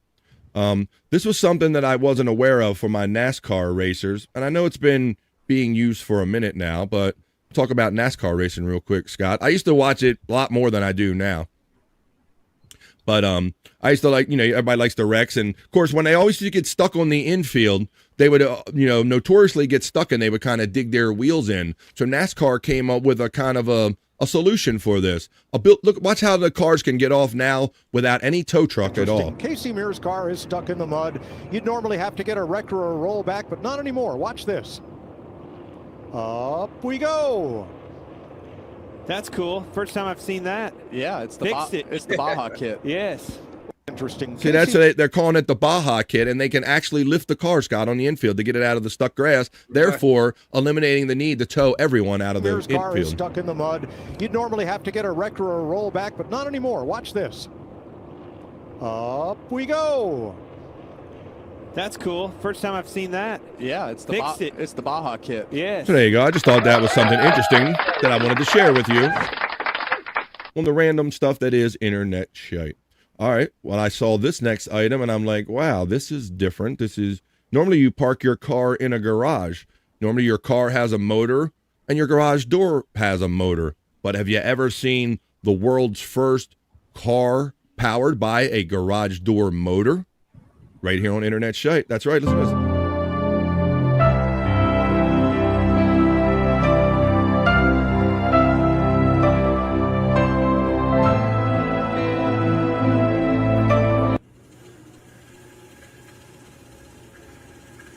You ain't going very fast. You move as fast as a garage door opens. Yeah.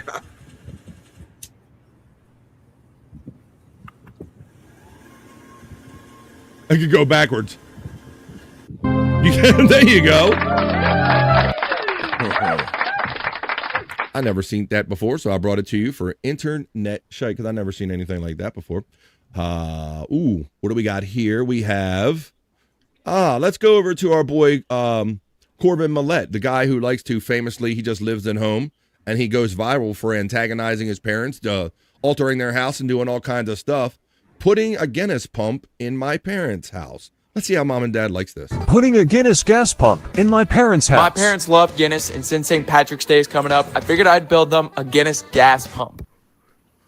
Oh my God, dude, are you serious? Yeah. You know how much I love Guinness? It's gonna be St. Patty's Day all month now. St. Patty's Day starts today for me. My Guinness cup. You're not gonna tell me you don't have a Guinness cup. Couldn't find any. I gotta split the G somehow. I can't believe this right now.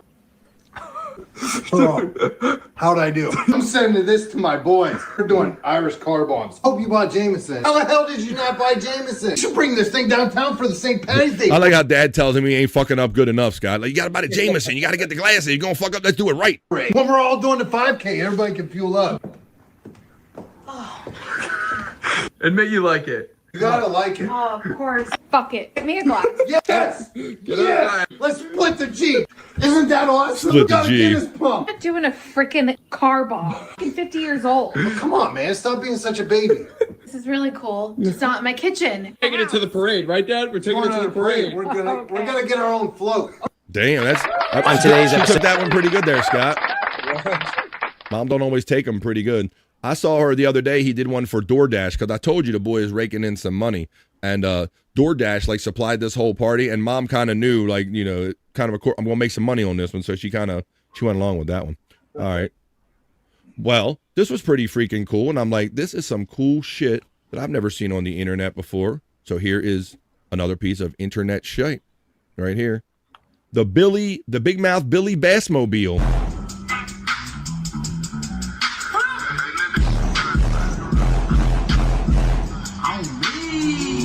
If you look at that, it's filled with like automated lobsters and bass. The Big Mouth Billy Bass fish. And they're moving to the beat, Scott. Like, take me to the river, but a little different song.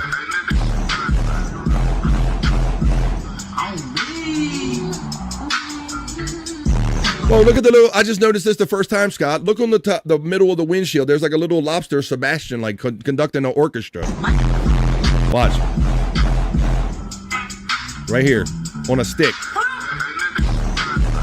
Oh, yeah. Look, he's...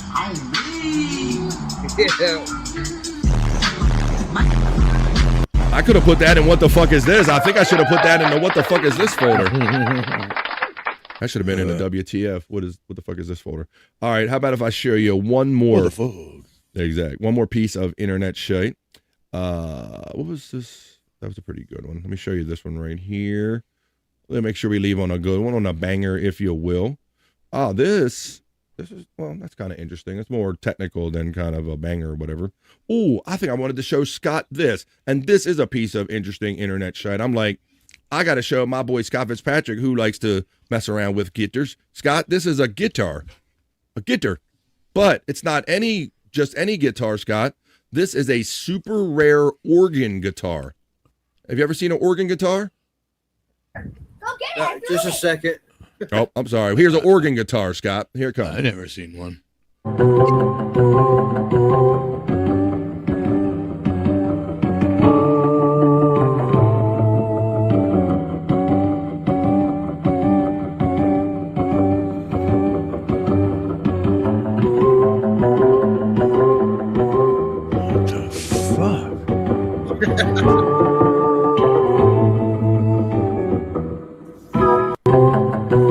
I've never seen this either, Bob. That's why I figured I would bring it to the show and show everybody on the internet shite.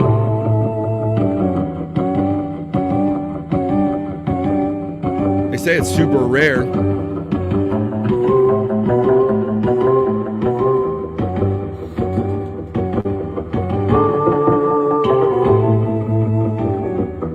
Well, there you have it, ladies and gentlemen. We're going to wind down this episode of BF Live The Vibe, stream show 511, organ guitar, Scott. Right. All right, there you go. My granddaughter walked by and she said we need to watch our mouth. Ooh, I didn't know. Wow. It was probably me, but whatever. Sorry, granddaughter. All right, well, guys, we're going to wrap up. We're going to pull this train in the station so we don't have to cuss no more around anybody. That was just some cool random stuff. I like to put it in a hopper and show you when I think things are cool, like an organ guitar and things of that nature. And that's why I called it Internet Shyt.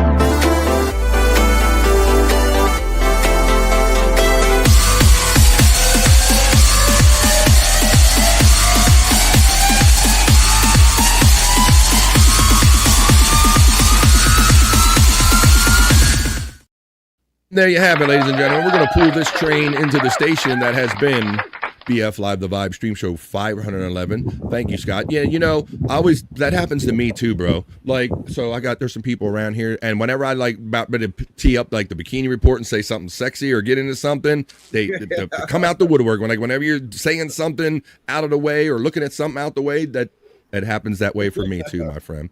Well, there you go. They're keeping us all in check. All right, well, how about this? Ladies and gentlemen, we're not even done hanging out with you guys today. In just 3 minutes, you're going to be redirected, if you're still here in the chat, to the Levy-verse, where Bob will be having his friend Pat Dixon on in the show. So go check that out and say hello in the chat and say, hey, we came over here from BF Live the Vibe to hang out with you guys. But if you don't do that and you want to do some other stuff, I'm going to do a little go around of plugs and let you all know what we're going to be up to after today's show. I'm going to start with Scott Fitzpatrick, buddy. Scott, you got any plugs or any last words or things you want to say to end the show today, buddy? I'm going to try to put together an Angry Iguana compilation for probably take me about 2 days, but I got one coming up. And nice. For the local channel at Angry Iguana 112, if you're into that sort of thing. That's right. If you like seeing wacky, crazy people that we kind of featured when we show a couple of them in Scott's Hole, you can see them all the time by going to the Angry Iguana 112 channel. You can see like the long form video of Tammy's out on the streets now. She has a Ford Ranger. She no longer has her dog. We learned that in Scott's Hole the other day. You can learn a lot more about Tammy's status and all the locales by going over there to the Angry Iguana 112 channel. Click on his link box when you see it go by. And his older stuff exists over there on the Propmaster 69 channel. He got 2 channels. The other one's with his friend, the Angry Iguana 112. Thank you, Scott Fitzpatrick. Andrew the Giant, if he's going to be doing his show tonight, who knows, folks? I mean, he might come on here and say that he is. I don't know. But I know Bobby Nick's going to be doing shows. Even if he does a show or not, Bobby Nick will be doing something. And he's going to tell you what he's going to be doing right now. Go ahead, Bob. What are you going to be doing tonight and today? Well, yeah. I mean, hopefully we can do a no filter tonight. I don't know what Andrew's doing. I don't know if he wants to come on anymore or what the hell's going on there. Mm-hmm. But if we do one, it will happen at 7 p.m. Eastern. He did say doo-doo. Yeah, I called it too. At No Filter Andrew and friends, or actually no, at No Filter Andrew. Jesus Christ, I'm doing what Andrew does. And then after that, you could check out my Rumble, Nick TV Live, for an episode of Late Night with Bobby Nick at 10:30 p.m. Eastern, and my Twitch as well. So there you go. And it's all right there. If you don't want to write this down or have to remember it, click on Bobby Nick's link box when it runs by you in the chat as well. It's been running throughout the entirety of the show. All right, well, I guess we can bring him on and see if we get an answer one way or another. Will there be a no filter tonight? Let's check in with Andrew right now. Yes, as long as they don't pull me away for a ride tonight like they did on fucking Saturday. A ride where? So where'd they take you? They made me go out for a ride. They take you out for a ride around the town? Really? They were like, good for you. That's good for you to get out. Yeah, it's probably better that you went around town for a ride rather than hang with us knuckleheads. Well, there you go. All right, ladies and gentlemen. Well, we've had it. We've done it. We did it. That has been BF Live, the Vibe Stream Show 511. We got 41 likes in the building over here. Thanks, everybody. Join us tomorrow. 12 p.m. East again. I know he is. I wish. Could you please help me catch up with Andrew? I'm a little competitive, folks. Could you hit that like button on your way out of here and make sure we at least get close to 41, and if not, how about you show up again tomorrow at 12 noon East, because we're going to do it all again. We're going to wrap up the week in a fun way. What's up, buddy? There's two stink bugs on top getting ready to cross my camera, and they're getting ready to have sex. Oh, I thought I have noticed stink bugs in the past having sex too, and I pointed it out in the past. They are like some horny little bastards. That's why there's so many of them, folks. All right, well, please go over, make your way over to the Levy-verse. Make sure Bob Levy knows that you were over here on BF Live The Vibe, and now you're over there for a good time. And if I don't see you over there, maybe I'll see you later on tonight. We should be doing replayables at 8:45 East, folks. When you get home and you sat down and you want to do some fun stuff, get your drink, smoke, laugh, and joke on. We're gonna watch fun videos after the first half hour. Oh, them stink bugs. I'm gonna make my way over. We're gonna make our way over to Rumble. They're having fornicating on his hand. He's chasing her down. Yeah, he's chasing her down. Look, he is. Chasing down, gonna pin her down. Watch the Elise. They're fucking. Oh, they're getting closer. Like, hey.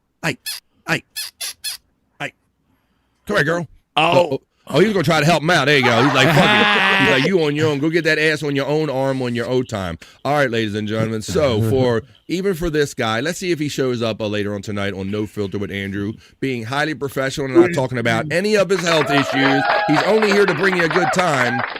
7 o'clock tonight. If you're in the chat, you'll be over in the Levy-verse in just a few minutes. So for Andrew the Giant, Scott Fitzpatrick, for those two stink bugs that are about to get it on, Bobby, Nick, and the chat family, have a great rest of your Thursday. Peace and love, and we'll see you the next time we see you right here on BF Live The Vibe. And so, since we're going to see you either in Bob's chat or on maybe No Filter with Andrew and friends, or hopefully at 8:45 East tonight, you'll be hanging out with me again. We don't really say goodbye. It's just bye for now. Peace and love, and we'll see you the next time we see you on The Vibe tomorrow, 12 p.m. East. Bye, y'all. I am going to wash Thank you for everything. With holy water. Go watch Bob Levy. Have a good one. No Filter. Me at 8:45 tonight. Bye. Jackie Mason. Fucking Bobby's fucking funny. Bobby Grant. I gotta give it to you. Line of the day, Bobby.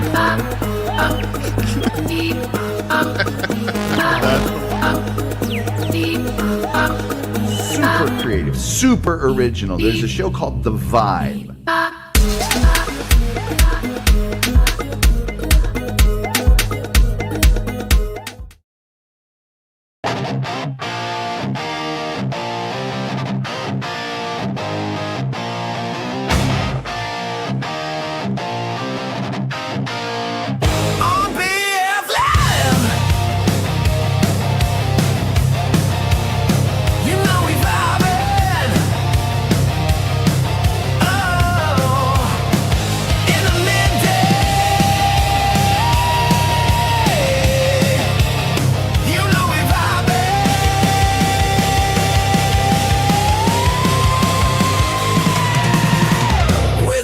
Chat family and the greatest panel of friends and all them positive vibes.